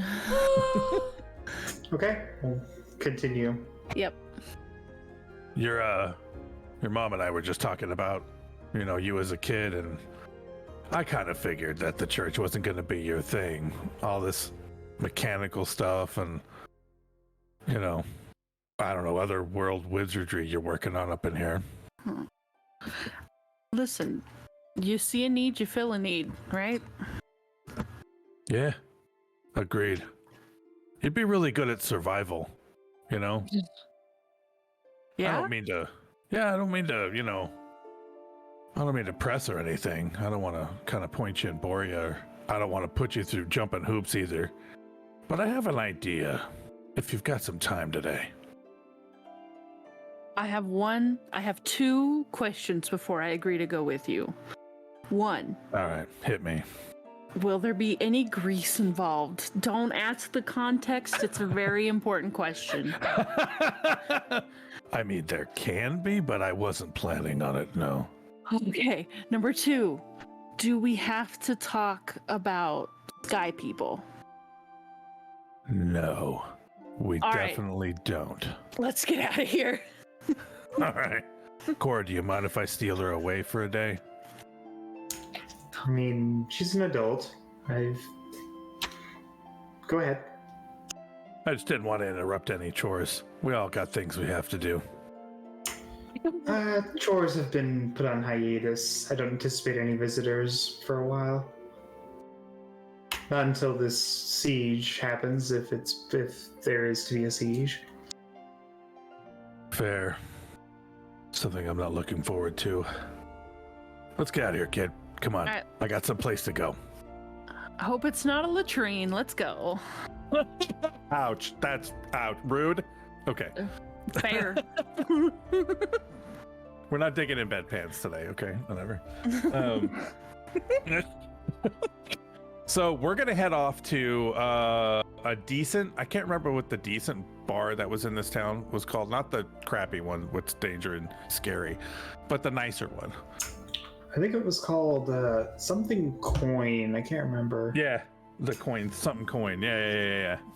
Okay, so we're heading there. I'm like, let's go get a beer and let's talk pickpocketing, huh?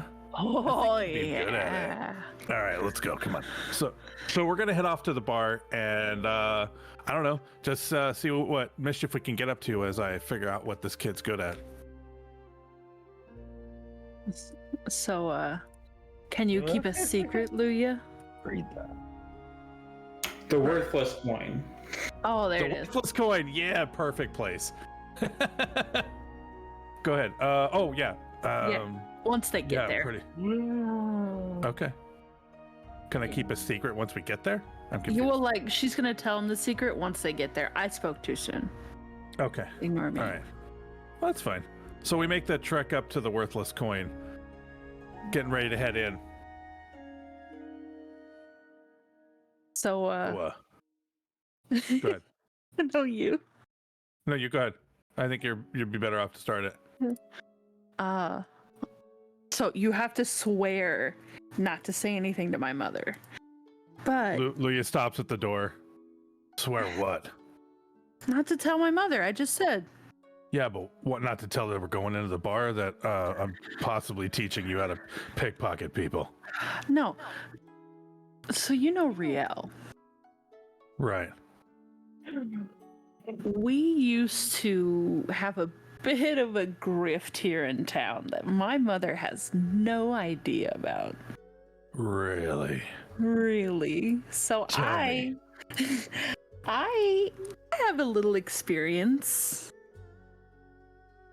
Okay. With pockets that maybe do or do not belong to me. That's a great way to I love that. Okay. All right. That's fair. Let's try you out then. Let's put your talents to the test, kid. Let's see how nimble fingered you are. Let's go in there. We'll pick somebody. I'll distract. And we'll see how far you can get. Yeah? You want to do that? Yeah, all right. All right. Can we pick the just most jerk-ass looking person, please? Well, let's start with somebody easy first. Someone clearly distracted, and we'll take it up in levels after that. How about that? Okay. So, how do you pick your mark? We're gonna look for somebody kind of drunk, and preferably by themselves ish. Okay. You know what I mean? So, I'm assuming you came. Well, when did you come to the bar? First of all. I don't know what time of day would it be by the time It's we probably met like up. 2 p.m., like 2 p.m. Like it would only be day drunks in there. Ooh, I like day drunks. I know what I was thinking anyway. I doubt that there will be a whole lot of people, and maybe no Right. drunks. Let me roll a percentage dice. I guess to see if there are any drunks there yet. Roll for Okay. drunk. Roll for drunks. All right, so rolling for drunks. All right, I'm pretty sure rolling for drunks is a wisdom skill. I'm rolling a percentage dice to see if there is a drunk there. Okay. So And I'm rolling a 20 after against when you. you arrive there, nobody is so drunk that they are visibly showing the signs of it. Okay. Was I rolling against you for anything, or No, I was just rolling to see if they were even there. Okay, so no one's visibly hammered, right? No. Okay. All right. Most people are just sitting pleasantly, enjoying a nice, simple or I should say delicious, if a bit simple meal. Okay. So I think Rose and I should go grab a table, sit down, and then start looking for our mark, and then we should probably call it there because it looks like it's probably that time for Psyche. You still have some time if you want to pickpocket someone. You still. No, it's funny. We got about a minute. I want to get some time into it next time because our conversation is probably going to take some time. Yeah. And I will say, she does not have the quote unquote pickpocketing proficiency, but she has sleight of hand. Does that count? Yeah, there isn't a pickpocketing proficiency. Okay. Sleight of hand is what you would be using. Sick. Just making sure. I'm a dumbass. It's fine. Will they pickpocket? Will they be dumbasses? Tune in next week to find out. Answers yes. Spoilers. Will it end in a bar fight? That's the Oh real my question. One can only God. hope. I fucking hope Well, so. it's very possible, and I think that it would be thematically appropriate. Yeah. Hey, I don't know if I want to do this.